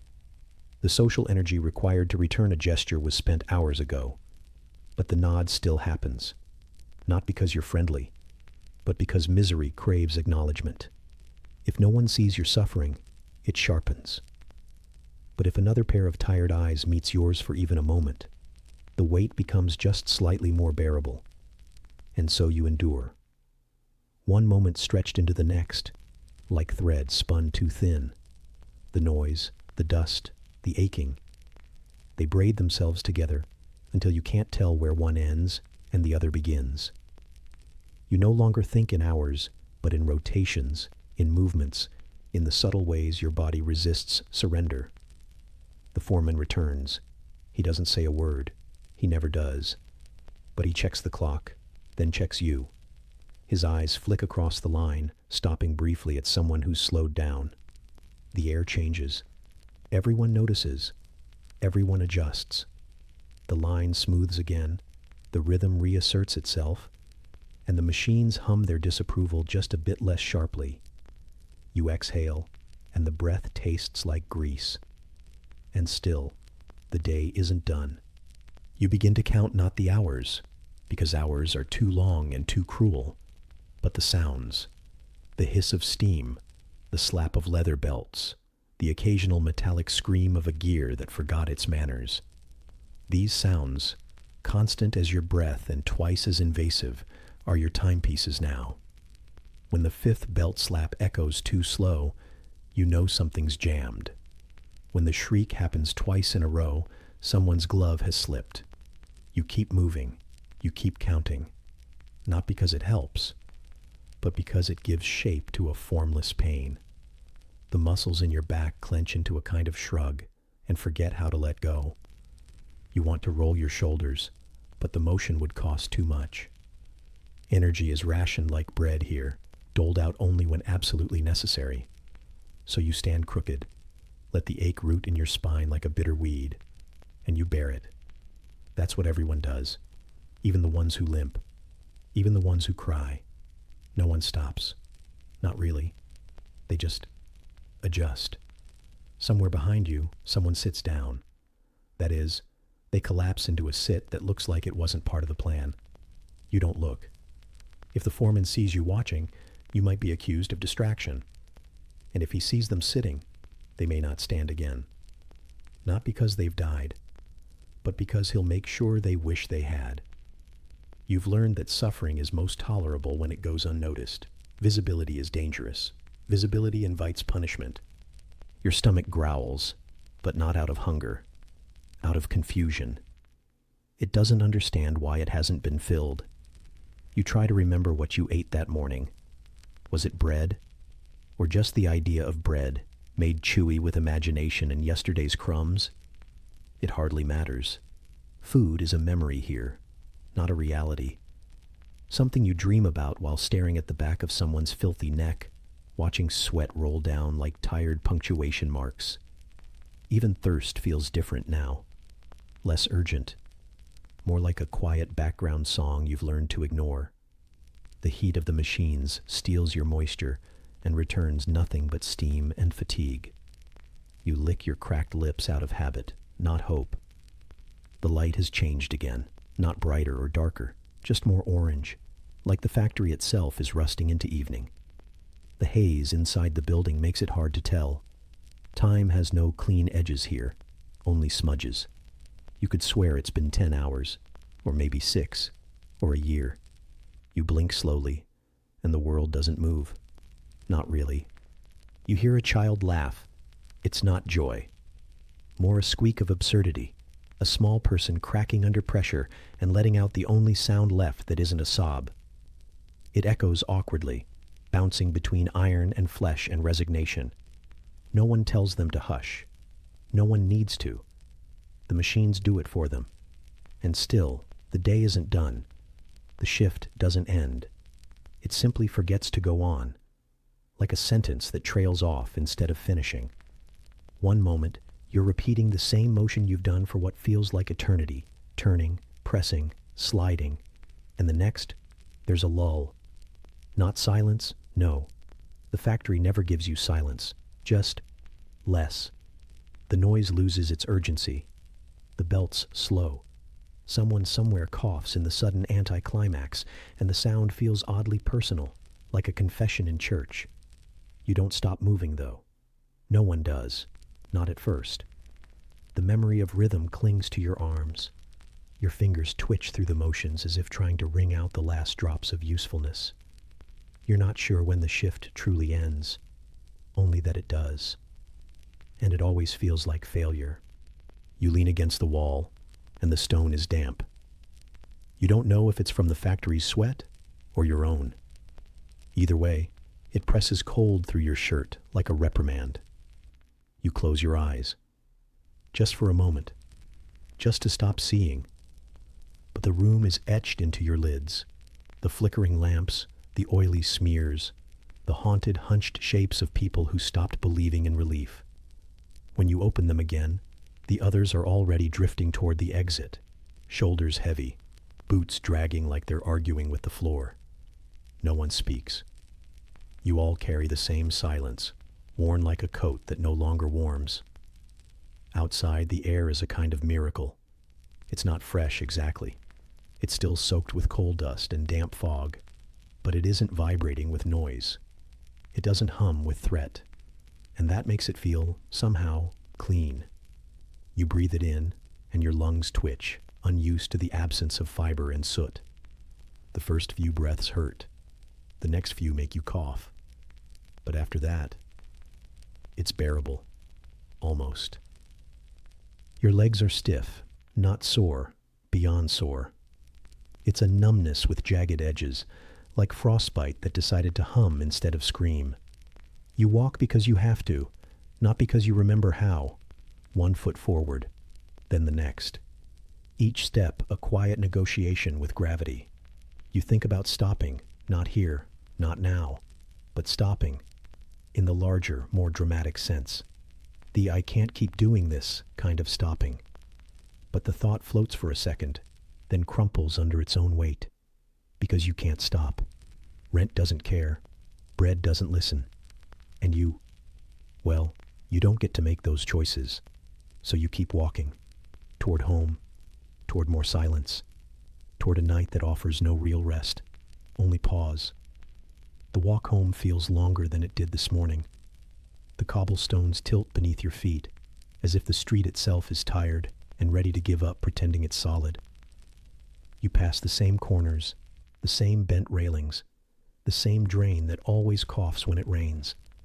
Only now everything seems stretched, exaggerated, like you're seeing it underwater, or through fatigue, which, in your case, is much the same thing. You pass by a child sitting on a stoop, legs splayed, chewing on a crust of something hard enough to be furniture. He doesn't look at you. He stares at the space just beside you, like something darker might be coming along after. Maybe he's right. Your limbs no longer behave like yours. They belong to the shift. They've been borrowed by the machinery and only reluctantly returned. You walk like your bones are trying to detach and find a more reasonable owner. Each joint aches with its own rhythm. Knees hum, shoulders throb, lower back pulses like a slow drum. And your feet? They've ceased complaining. They've entered the quiet resignation of something that knows it's been abandoned by the rest of you. You make it to the door. You don't remember unlocking it. You don't remember the handle. But the door opens, and that's enough. Inside, it's dim. It always is. You left the curtains drawn to keep the dust out. But the dust came anyway. It always does. It lives here, like rent doesn't apply to it. It dances in the air like it owns the light. You sit. You don't mean to, but you do. There's a stool near the corner with one short leg and a wobble that could be interpreted as personality if you weren't so tired. You let your weight settle. You don't remove your boots. You don't speak. You just stop moving, which is its own kind of miracle. For a moment, just a moment, the world softens, not improves, just dulls. Your eyes drift toward the sliver of sky through the window pane. It's the color of dishwater and regret. But it's sky. That counts for something. You listen to the ticking of something. Maybe a clock, maybe your joints. Either way, it measures time, and for once, you're not behind it. Your body sighs in ways your mouth doesn't. The ache pulls inward, curling into your ribs, your spine, your neck, like a cat needing a nest in your muscles. You don't resist it. You don't have the energy to. Tomorrow will come. The factory will call. The machines will groan. The noise will rise. And you will go. Not because you want to, not even because you have to, but because quitting isn't an option. Not really. Collapsing, though, that's still on the table. And as your breath slows in the stillness and the ache becomes part of the furniture, you almost forget the next chapter's waiting. Almost. But just before sleep arrives, something shifts in the air. The scent of soot clinging to your hair, the rattle of a cart outside, the way your lungs still feel dusty even after leaving the factory. And you know what comes next. Something grim, something gray, something that lingers long after you close your eyes. The ache in your legs has become familiar now, like a particularly clingy friend who refuses to take the hint. It trails behind you from the factory and crawls into your bed at night, curling up inside your joints, snuggling against your ribs. Sleep doesn't cure it. It merely dulls the sensation until you move again. Then it's back, eager, dependable, like the stench clinging to your clothes. You become aware of the smell first. It reaches you before your thoughts catch up. A sour, metallic odor rising from your own body, as if your sweat has gone rancid, curdled into something that could probably be used to age cheese, if that cheese were made from coal dust and despair. The factory leaves its mark not just in your lungs or under your nails, but in a cloud that follows you like a particularly vengeful ghost. You no longer notice it all the time. That's the disturbing part. You've adapted. You pull your shirt over your head, stiff from dried sweat and soot. the fabric almost crackling as it moves. There's a grayness to it that wasn't there when it was new, assuming it was ever new. And the collar has gone from a circle to something more closely resembling a question mark. The smell intensifies as it peels away from your skin, releasing an aroma that could be bottled and labeled Ode to Industrial Regret. You glance down. Your skin, where it emerges from the tatters of clothing, tells its own story. It's not one of health. It's a patchwork of grime and rash and irritation, marked with fingerprints of machinery, coal smoke, and friction. The sweat dries into sticky crusts beneath your arms, your back, behind your knees. Places where the fabric rubs just enough to remind you that comfort is not only rare, but suspicious when it appears. Even your fingernails look like they've been excavating for treasure and came back empty-handed, blackened, chipped, packed with a substance that may once have been oil or perhaps sorrow. Your hair? It has long since stopped pretending to be hair. It lies flat and greasy, clumped together in strands that no comb would dare approach without a lawyer present. You run your fingers through it, or rather, across it. Nothing runs through anything anymore. There's resistance, not emotional, physical. You could probably braid it by accident just by rolling over in bed. The water basin sits in the corner, mocking you with its vague promise of refreshment. It's a metal bowl, cold to the touch, filled with a liquid that might once have been water, but now resembles something closer to weak tea, brewed in a rusted bucket. There's a film on top. It shivers when disturbed. You scoop some up with your hands, splashing it against your face. The sensation is immediate and unpleasant, not cleansing, but alarming. It's like waking up to a cold slap from someone who doesn't like you but has excellent aim. The grime doesn't come off. It simply rearranges itself. You rub at your cheek with a scrap of cloth that used to be white, perhaps back when Queen Victoria still had her baby teeth. It leaves a red patch, irritated, but no cleaner. The soot is embedded. You could scrape at it for hours and still feel like a neglected fireplace. There's no soap, of course. Not because you ran out. You never had any. Soap is a luxury item, like meat or silence. Instead, you rely on friction, luck, and the occasional rainstorm.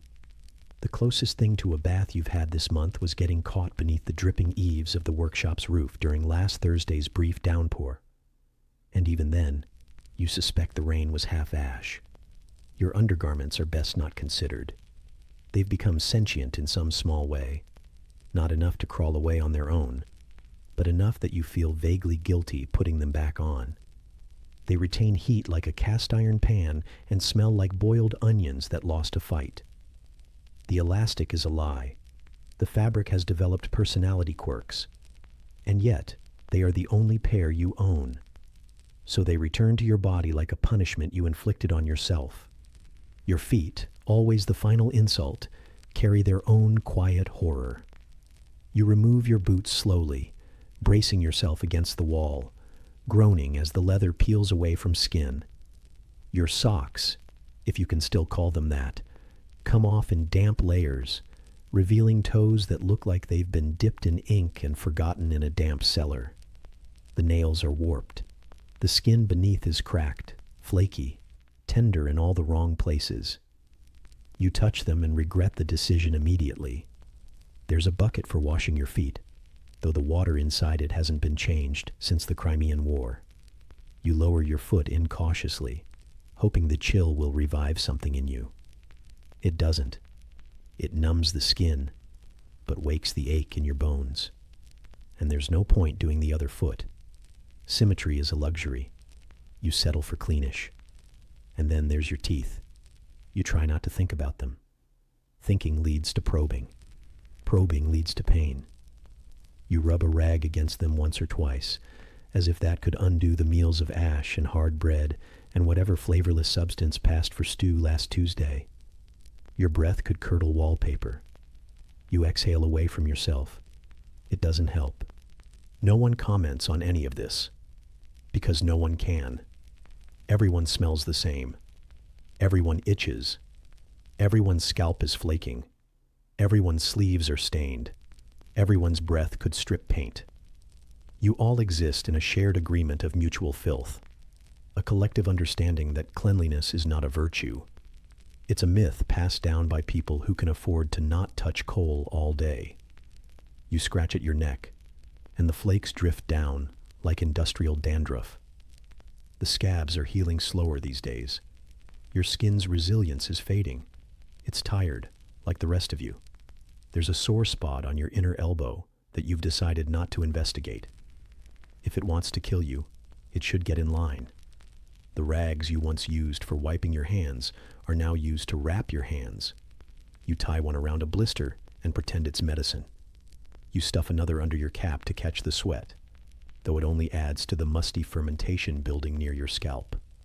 Still, it's better than letting it run down into your eyes. That salt sting never fades. It just teaches you not to blink. You remember once, long ago, the sensation of clean sheets, or maybe it was a dream. Crisp linen, the faint scent of lavender, a pillow that didn't smell like old feet and tired thoughts. But that was before the factory, before soot became the default skin tone, before your fingernails gave up and went feral. There are jokes told at work about soap, half-witted quips delivered between coughs and wheezes. Someone once claimed they'd seen a bar of it in a chemist's window. No one believed them. You all laughed, and then returned to your coughing. You reach for your coat, the same one you wear every day. It no longer keeps out the cold. It merely slows it. It absorbs your sweat and trades it for the scent of oil and misery.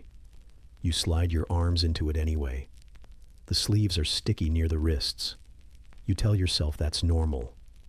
Everything is normal now, especially the filth. As the light fades through the dusty window, casting long gray streaks across the walls, you sit back, tired but upright. Your skin crawls, your scalp tightens, your eyes burn with sweat and smoke. And still, no time for a bath, no place for it, even if there were. Tomorrow is waiting. The foreman will pace. The machines will clatter. The soot will rise again and settle on your skin like snowfall in hell. You will itch and sweat and flake, and no one will mention it, because hygiene is not just forgotten here. It's a memory people mock. And as you lie back on your bedding, which smells of dust and dreams left unattended, you sigh into the air that's as stale as old bread left on a windowsill. The scent of yourself is the last thing you smell before sleep. And somewhere in that exhaustion, you can almost sense it coming. The next part of this gray, grinding day. Something about puddles, and things that aren't puddles. And you fall into sleep like you fell into soot, completely, and without any clean escape. You slide your foot into the boot again, the leather still damp from yesterday's sweat and the day before's mistake. It's gone soft in the worst places and stiff where it should bend. As you tug it into place, a seam rubs across the edge of a sore that hasn't quite healed since you stopped bothering to keep count. Counting feels dangerous now, like remembering, like hope. You shuffle forward, joints creaking louder than the floorboards, your body protesting the request to do it all again. The factory doesn't care. The floor has no memory and no mercy. It receives you with the same dull, sucking stillness each morning. Like a church where the saints are all broken machines and the hymns are sung by rusted chains. The air inside hits your skin like a wet cloth that's been dipped in grease and wrung out in despair. It hangs heavy with the scent of oil, sweat, and the slow decay of ambition. Every breath coats your throat with something you'd rather not name. Something granular, something black, something that tastes like metal and childhood promises dissolved in coal smoke. The floor beneath your boots is not quite solid. It's a layered thing, planks upon planks, soaked with years of drippings, trampled dust, and substances nobody ever speaks about. There are stains that predate your memory. Some look like spilled oil. Others like something more organic. Some you swear rearrange themselves when no one is looking. You step over them out of habit now, as if stepping on them might trigger something. Maybe it's superstition. Maybe it's just caution grown old and calloused. In the far corner, there's a bent nail sticking out of the floor at an angle that's maimed more than one hopeful foot. Everyone knows it. No one fixes it. It's part of the landscape, like the broken pulley that hums when it should be silent, or the patch near the loom where someone once fell and never returned. No one asks questions. Questions cost time. Time is counted in wages, and wages in crumbs. You pass a boot, a single, worn leather boot, resting beside a workbench, tucked half under the edge like it wandered there and gave up. It's been there for weeks, maybe months. No one moves it. No one speaks of it. The floor keeps its relics. You suspect if you pried up the boards, you'd find more than wood underneath. Lost gloves, broken tools, teeth. Possibly names. Possibly pieces of them. Your station hasn't improved. It never will. The press waits for you, jaws open, indifferent to your arrival. You settle into your place, shoulders hunched from muscle memory, fingers already curling into the gestures they've been trained to repeat. The press groans when you feed it, not in anger, in habit. A mechanical sigh, like it too, has had enough of this endless repetition. Behind you, someone coughs a familiar cough. It's wet and sharp, the kind of sound that belongs more in a gutter than a throat. You know who it is by the rhythm. You don't turn around. You stopped asking who was getting worse. That sort of knowledge becomes unbearable after a while, like holding too many of your own teeth in your pocket. You catch a glimpse of something small under the next table over. Not a tool, not a piece of machinery. A doll's head, just the head. The rest is gone, probably trampled. Its single painted eye stares up through a fine film of lint and sawdust. No one moves it. You doubt anyone has noticed. The children who work the lower floor must have dropped it, forgotten it, or lost it in a scuffle with the gears. Either way, it belongs to the floor now, like everything else. You find yourself watching puddles, the ones that collect beneath the machines, glistening with a sheen that shifts colors in the light, like oil or old dreams. Sometimes they bubble. Sometimes they just sit there, waiting. You've learned not to step in them. The one time you did, your boots stuck for hours, and the smell lingered for days. It's hard to explain what it smelled like. Burning mixed with sadness. That's the closest approximation. Tools lie abandoned here and there, not in a useful way, but in a way that makes you wonder who dropped them and whether they ever came back. A wrench covered in rust, its handle warped from heat. A hammer with its head snapped clean off. The break so precise it looks surgical. You pick none of them up. It's not your job.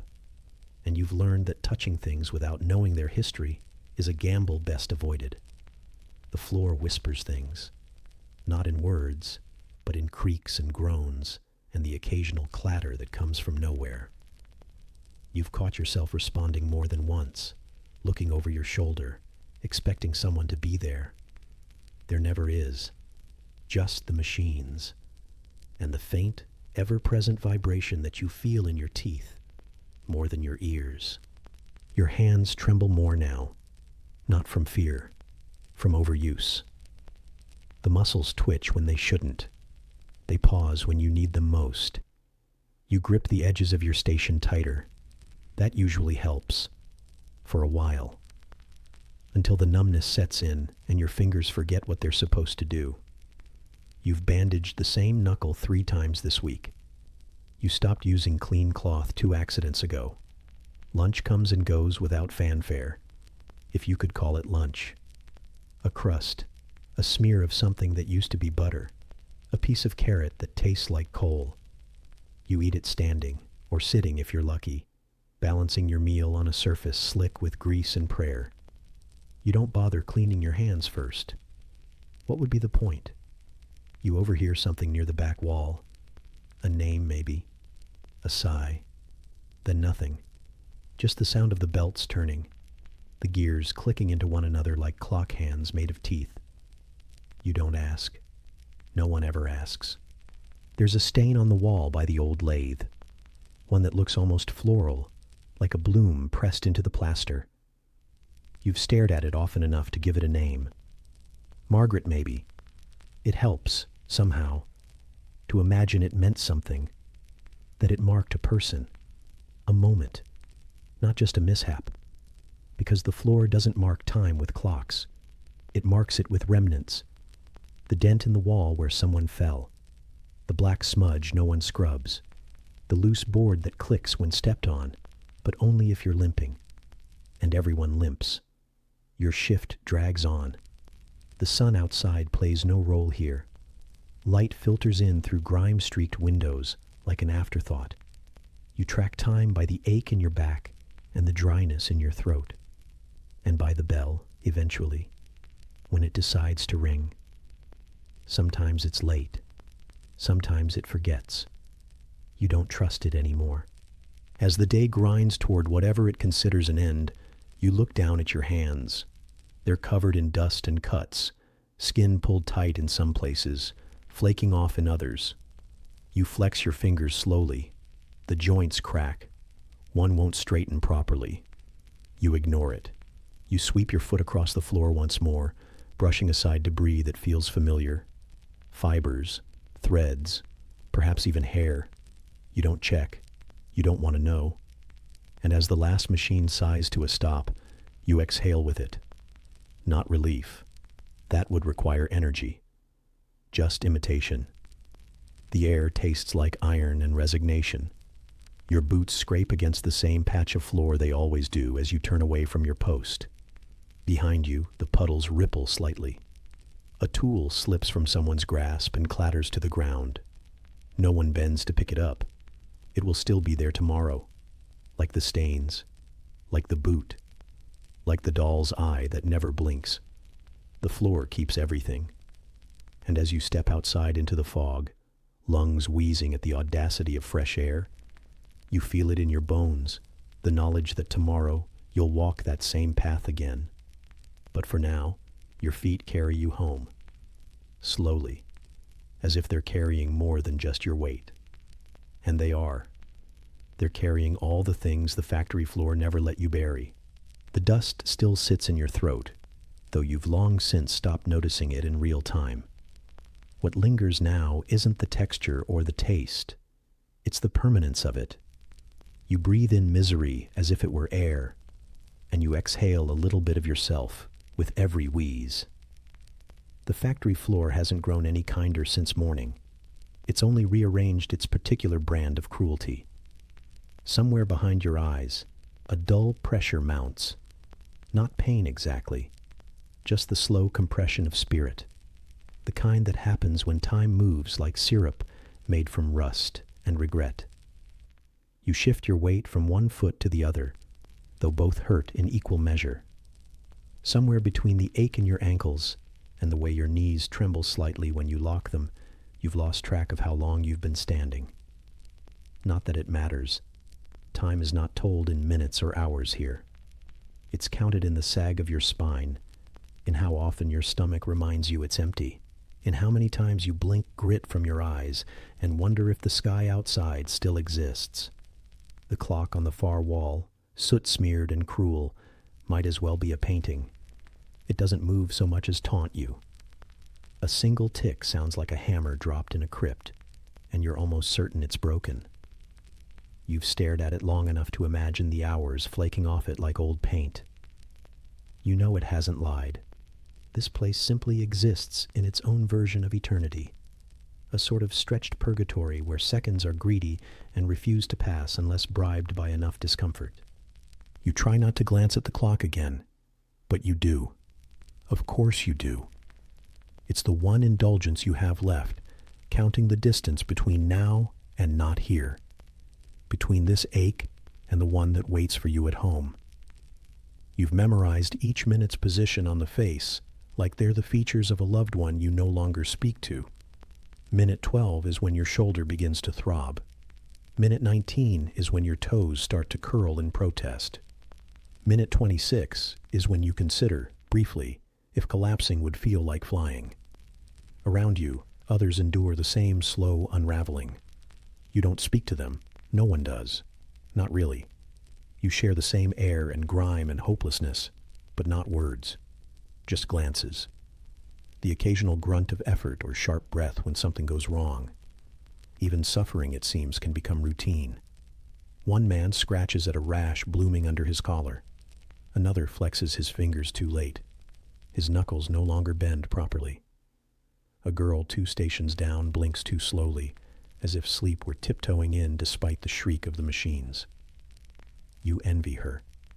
Not because she might be closer to rest, but because she's too tired to care anymore. Time continues its slow crucifixion.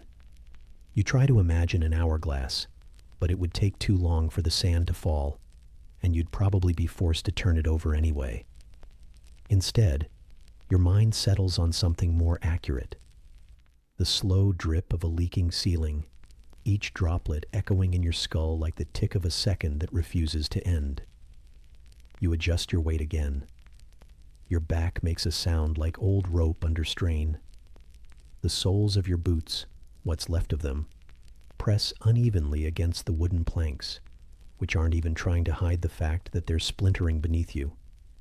You wonder if, over enough time, your body will imprint on the boards, if your feet will eventually wear down their own grooves into the floor, if permanence is less a thing you build and more a thing that happens to you, slowly, through erosion. The light, if you can call it that, is a kind of gray that's indistinguishable from the fog in your thoughts. Windows are caked with soot and sorrow, and the flicker of gas lamps overhead only exaggerates the shadows. You squint at your station, unsure if the part in your hand is the right one. It probably is. It probably doesn't matter. In a better life, time is measured in meals or memories. Here, it's marked by the number of times you fantasize about not being here, and not in some dramatic, theatrical exit, but in small ways. What if you had never walked through the door? What if your hands weren't the right size for this kind of work? What if your mother had married someone else, somewhere else, where children weren't raised in coal smoke and regret? You close your eyes for a moment, just long enough to feel the weight of your own skull, but not long enough to attract attention. You've learned that the foreman's gaze is an invisible leash. You don't need to see him to know when he's near. The air gets heavier. The silence gets louder. You begin to sweat without moving. You don't know his name. You don't want to. A clatter behind you breaks your thought, and for a second you consider letting the noise be a distraction. But it isn't. It's just another mark on the wall of your mental cell. You add it to the list. Tick, step, clatter, cough, sigh, twitch, groan. Each one a tally, carved not with chalk but with exhaustion. Your body has a rhythm now, though not one born of grace or coordination. It's the shuffle of a creature too tired to protest its own routine. A stutter step when your hip locks up. A pause when your fingers stick. A twitch when the sleeve catches. All choreographed not by music, but by the unrelenting percussion of industry. You are your own metronome, ticking in time with your own unraveling. You glance back at the clock. It has moved. A single minute. You feel a small, unreasonable joy. Then shame. Then emptiness again. It's just one. There are so many left. You do the mental math and immediately regret it. Time only grows heavier when it has a number attached to it. Someone sneezes violently and doesn't even pause to wipe the spray from their chin. It's not worth it. Nothing is clean. Nothing is sacred. Nothing is ever still long enough to be mourned. You return to your own piece, which looks identical to the piece before it, and the one before that. You might have made 100 of them, or 5, or 1,000. You've lost count. Counting, after all, is just another way of noticing that nothing has changed. And yet, in a small, pitiful way, you keep doing it. Counting. Because it's the only form of resistance left to you. The only rebellion that won't earn you a punishment or a reprimand. You count the hours because you must believe they exist. You count them like they're steps toward the door. Like they're fence posts on a very long, very crooked path out of this place. Like they're prison bars, yes, but bars that eventually end, even if you never get to the gate. And when the bell finally rings, faint, grim, and slow, you don't feel relief. Not really, just a slight shift in the kind of pain you're about to carry. Because this part ends, yes, but the next part, home, hunger, aching on a new surface, begins right after. So you stretch, not because it helps, but because the motion reminds you that you're still attached to this body. This aching, creaking, breaking body. You rub your palms on your trousers and leave behind the same black streaks as yesterday. The same soot, the same grime, the same tired skin underneath. And with the weight of another day measured not in minutes, but in muscle strain, you step toward the exit, not with purpose, but with repetition. And as the first breath of outside air hits your throat like a stranger, you prepare for what passes for rest. The next chapter waits, quiet and cruel as ever. And the clock, it ticks again, just once. It doesn't feel like an ending. When the whistle sounds, shrill, final, as if it's proud of what it's done to you, your first thought isn't relief, it's confusion. Your limbs don't celebrate. They hesitate. The sudden absence of motion feels wrong, like standing still on a ship that's still swaying. You don't stretch. You don't sigh. You just pause briefly, in the middle of a breath you hadn't noticed holding. And then you shuffle forward, because everyone else is shuffling forward. The shift has ended, but you don't feel off duty. You feel displaced. Your body argues with the stillness. The muscles in your legs twitch, unsure if they're being dismissed or punished. Your shoulders, stiff from the same repetitive motion, repeated enough times to erase thought, don't relax so much as sag. You feel taller, but only because your spine's gone numb from surrender. And as you step through the narrow doors, the same ones you entered when the sky was more guesswork than light, the air outside doesn't greet you. It smacks you. Cold, damp, sudden. The fog has returned, or maybe it never left. It sits low on the cobblestones, clinging to your boots and your joints, and the thin cloth around your arms that's already damp before you're even halfway home. There's a moment when your lungs resist the new air, like they've grown used to the inside stuff, the lint-laced soup of heat and soot. And now they're insulted by the chill of something purer. You cough involuntarily. The air outside smells like stone and iron and wet wool. You don't trust it. The others pour out beside you, silent. No one speaks. There's no laughter, no idle chatter, no exhalation of shared victory. Just the steady sound of many feet, tired and uncoordinated, dragging themselves toward various versions of not quite home. You wonder how many will eat, how many will sleep, how many will do neither. You wonder if the same person will be missing again tomorrow, and if anyone will care. The walk is short, but not sweet. Your legs feel hollow, not from distance, but from inertia. The world outside the factory moves too slowly, and the absence of machinery hums louder in your skull than their actual whine ever did. Without the constant throb of pistons and belts and turning metal, there's space in your head now. Space that aches. You try not to think. Thinking leads to noticing, and noticing leads to regret. The sky is trying to pretend it still has color. A deep blue-gray bruise of a thing, faintly smudged with soot and apology. The buildings lean inward, as if the streets were once narrower and the stone forgot how to stand straight. You pass the same tilted post that holds up the same tattered sign, the same puddle that never dries, the same dog that isn't yours, but sometimes follows you anyway. It doesn't follow tonight. Too cold, maybe. Or smarter than you.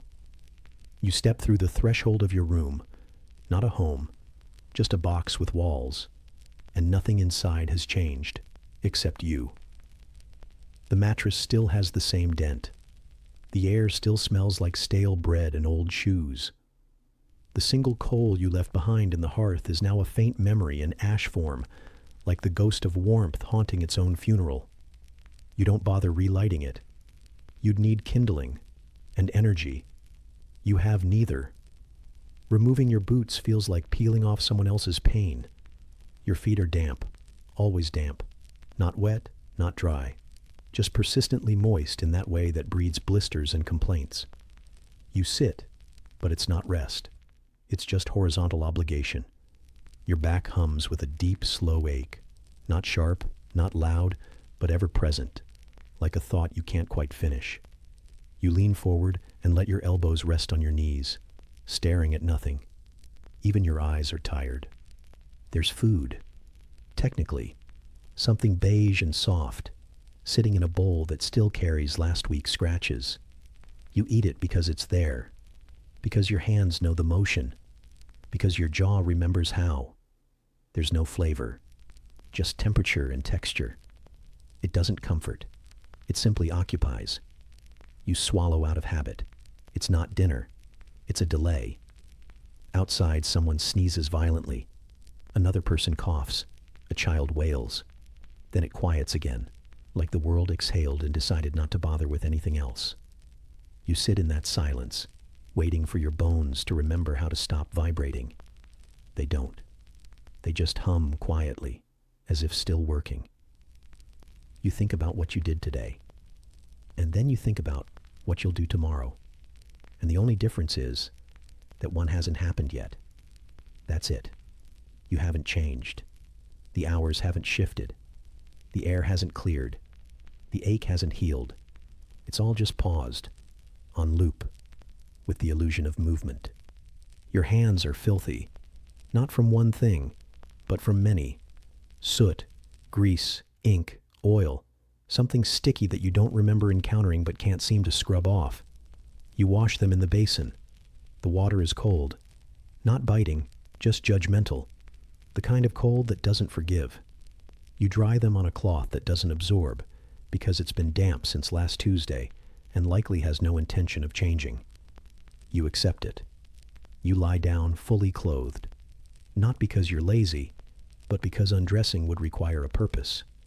The blanket is thin, but it presses down just enough to remind you you're still here. The wall beside you groans, either from wind or the weight of the world. You don't mind. It's oddly reassuring, like someone else is tired too. There's a hole in the ceiling, barely wide enough to see the sky.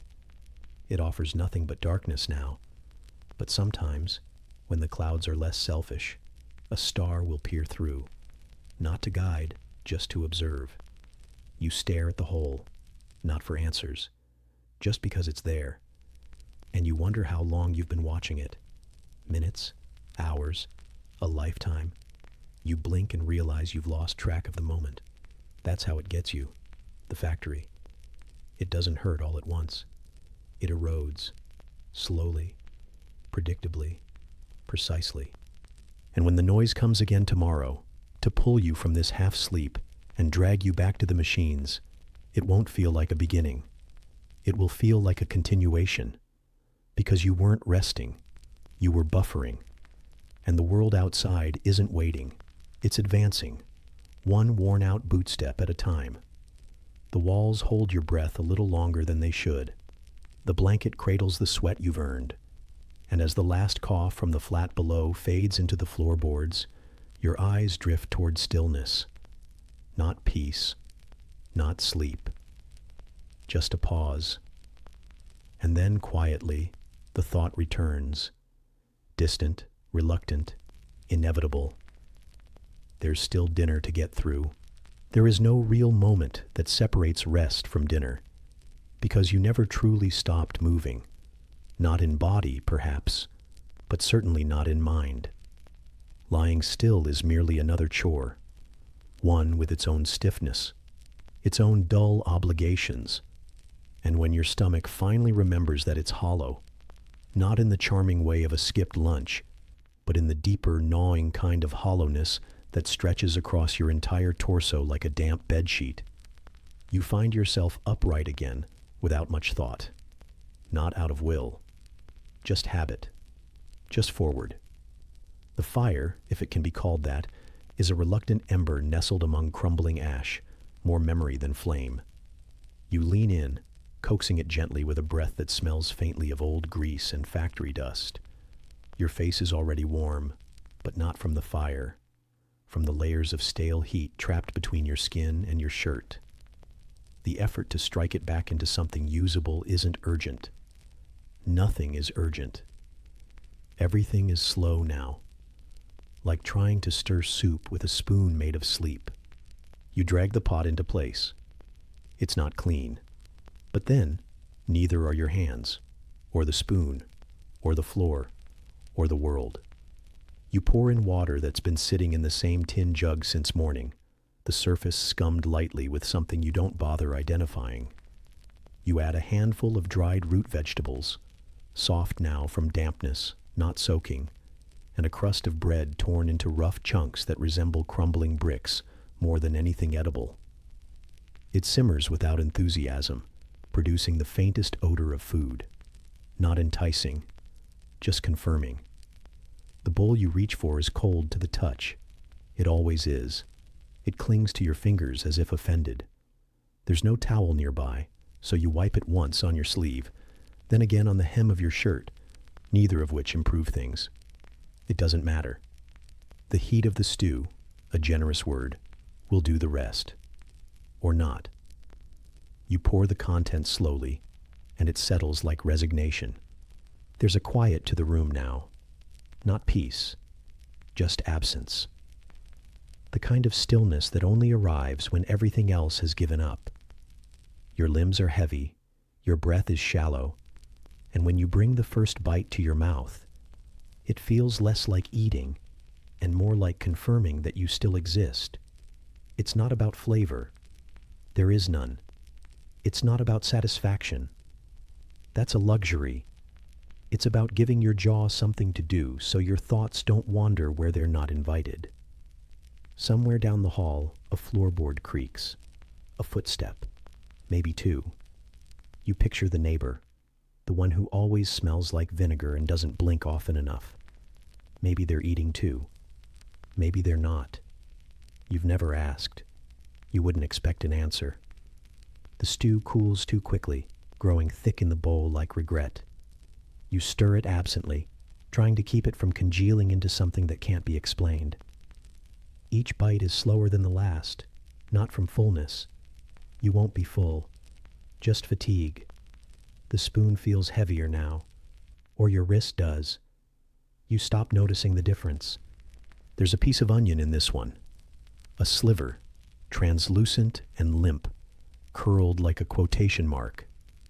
You chew it longer than you need to, not because it requires effort, but because you don't want to face the next spoonful. Not yet. You stare into the bowl and think about things you can't name, not because they're profound, but because your brain has begun to speak a language entirely made of aches and itches.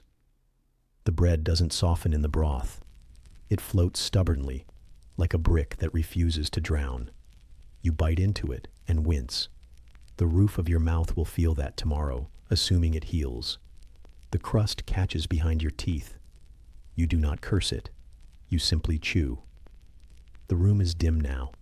The window offers nothing but a dark pane of glass, reflecting your own tired silhouette back at you.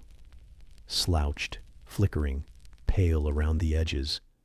You look like someone waiting to be erased. The flame below the pot has burned low again, sputtering in protest. You don't feed it. You let it dwindle, like everything else. You scrape the bottom of the bowl with the edge of your spoon, chasing remnants, not because you're hungry, though you are, but because it gives your hand something to do. When you find a burnt patch stuck to the bottom, you scrape it up and eat it anyway. It tastes like smoke and salt and effort. You tell yourself it's the best part. Your back is stiff when you rise. You stretch without meaning to, arms lifted just high enough to crack a shoulder or two. The bowl clinks against the floor when you set it aside, and the sound startles you. A reminder that the world still has volume. You wish it didn't. Someone coughs next door. It rattles the wall between you. Another spoon scrapes against another bowl. Somewhere upstairs, a voice mutters something too low to understand. The walls are thin, but the lives within them are thinner. You wipe your hands on your trousers. The grease stains are permanent. You tell yourself they're patterns now, abstract expressions of labor. The fire gives one last shiver, then dies with a quiet hiss. No ceremony, no warmth, just absence. The bed calls, not like a whisper, more like gravity. You don't want to lie down. You need to. And yet you hesitate. There's something final about slipping beneath the covers, even when you know you'll be pulled back out by the shriek of morning. The day isn't done, but neither are you. Not really. You just pause. You glance around the room once more. The basin still holds gray water. The clothes in the corner are still damp. The candle stub on the table hasn't been replaced in weeks. You note these things not because they matter, but because noticing is all you can do now. Everything else costs more than you have. You sit on the edge of the bed and remove one boot, then the other. The left sock comes off with a squelch. You wrinkle your nose but don't react. The floor is cold beneath your feet. You let them dangle for a moment, staring at them as though they belong to someone else. They don't. No one would claim them. The blanket is rough but familiar. It carries the weight of weeks, maybe months, of unwashed exhaustion. You slip beneath it like someone hiding from a truth too dull to fear. The pillow is lumpy and smells faintly of mildew. You nestle into it anyway. Outside, the wind stirs. The chimney groans. A cat yowls. Life continues, but you don't follow. You simply lie there, full of something that isn't food, heavier than stew, thicker than bread, the kind of full that doesn't nourish, just occupies. And as your eyelids begin to soften, and your breath lengthens into the rhythm of the utterly drained, you find yourself thinking of nothing at all, which is perhaps the closest thing to rest you're allowed. There's a point in the evening, just after you've laid your body down, but before your mind has decided whether it will allow rest, where everything seems to stretch. Time loosens its grip and floats somewhere above the rafters, disinterested.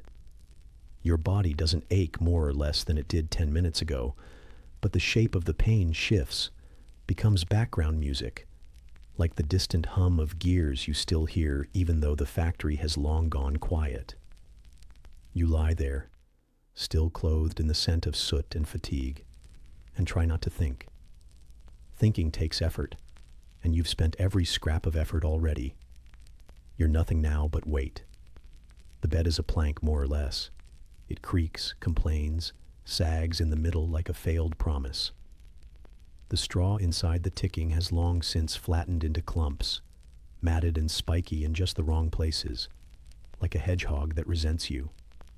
You shift to one side to avoid a protruding knot near your shoulder blade, only to find the other side equally unforgiving. Not hard, but uneven in a way that defies muscle memory. There is no good position. There is only surrender.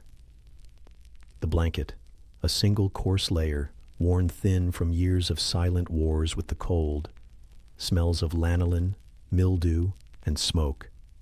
You pull it higher anyway, curling into yourself like someone trying to disappear, and hope your breath will be enough to warm the stale pocket of air you've trapped beneath. It isn't. Not really. But your standards have dropped below measurable levels. Comfort is no longer something you chase. It's something you squint at from a distance, blurry and hypothetical, like a memory of something someone once described to you. Your legs throb, not dramatically, just persistently. A low, dull rhythm that pulses behind your kneecaps and radiates downward. Your socks, still damp from the day's missteps through puddles and alleyway gutters, cling to your feet like regrets you can't peel off. You should remove them. You know you should. But the idea of reaching down, of bending at the waist, of exerting that final sliver of effort, it's too much. So you don't. You just lie there, damp and aching, and quietly defeated. The air has its own texture, cold for one. Not the brisk kind that stings and leaves quickly, but the lingering, invasive kind that seeps into your ears, your scalp, your breath. It creeps along the floorboards, curls around your toes, slides beneath your shirt collar like a bored intruder. You tuck your chin down, hoping to preserve what little warmth your chest has managed to gather, but even that movement feels excessive. You're sinking now, bit by bit. Not into sleep exactly, but into the mattress, into the clothes still clinging to your back, into yourself. Through the wall, someone coughs, the same dry bark that's haunted your evenings for weeks. You've never seen the face that makes it. You don't need to. The sound is enough. Ragged, repetitive, and alarmingly hollow. You count the intervals between coughs like church bells, like a sad metronome marking time. Between those fits, there's only the soft pop of cooling walls and the occasional shuffle of rats in the roof beams. Somewhere nearby, a pipe drips with infuriating irregularity, as though deciding each time whether the effort is worth it. Each drop echoes like a solitary thought landing in a too-empty mind. And your mind is not quite here anymore. It floats just above you, stuffed with wool and factory dust, drifting gently toward unconsciousness. You try to gather it, to think of something, anything, but every idea slides off like oil from a tin plate. You consider the day, only to recoil from it. Too loud, too sharp, too gray. You consider tomorrow and immediately regret it. Too much. So instead, you settle for nothing. You let your brain go blank, or at least blurry, like steam on a window pane. Thoughts become shapes without edges. Feelings become muted. Time becomes syrup. The warmth from your own body begins to feel like a betrayal. It clings to your skin in patches, trapped beneath clothes too dirty to remove, too necessary to wash. Your shirt sticks in the creases of your arms. Your waistband presses into a bruise you didn't know you had. Your back itches from some invisible irritation. Lice, maybe. Or just dried sweat and friction. You reach to scratch it once, half-heartedly, then give up when your fingers can't quite find the angle. Sleep is coming, but only because there is no other option left. When your eyes finally close for more than a blink, it isn't restful. It's resignation.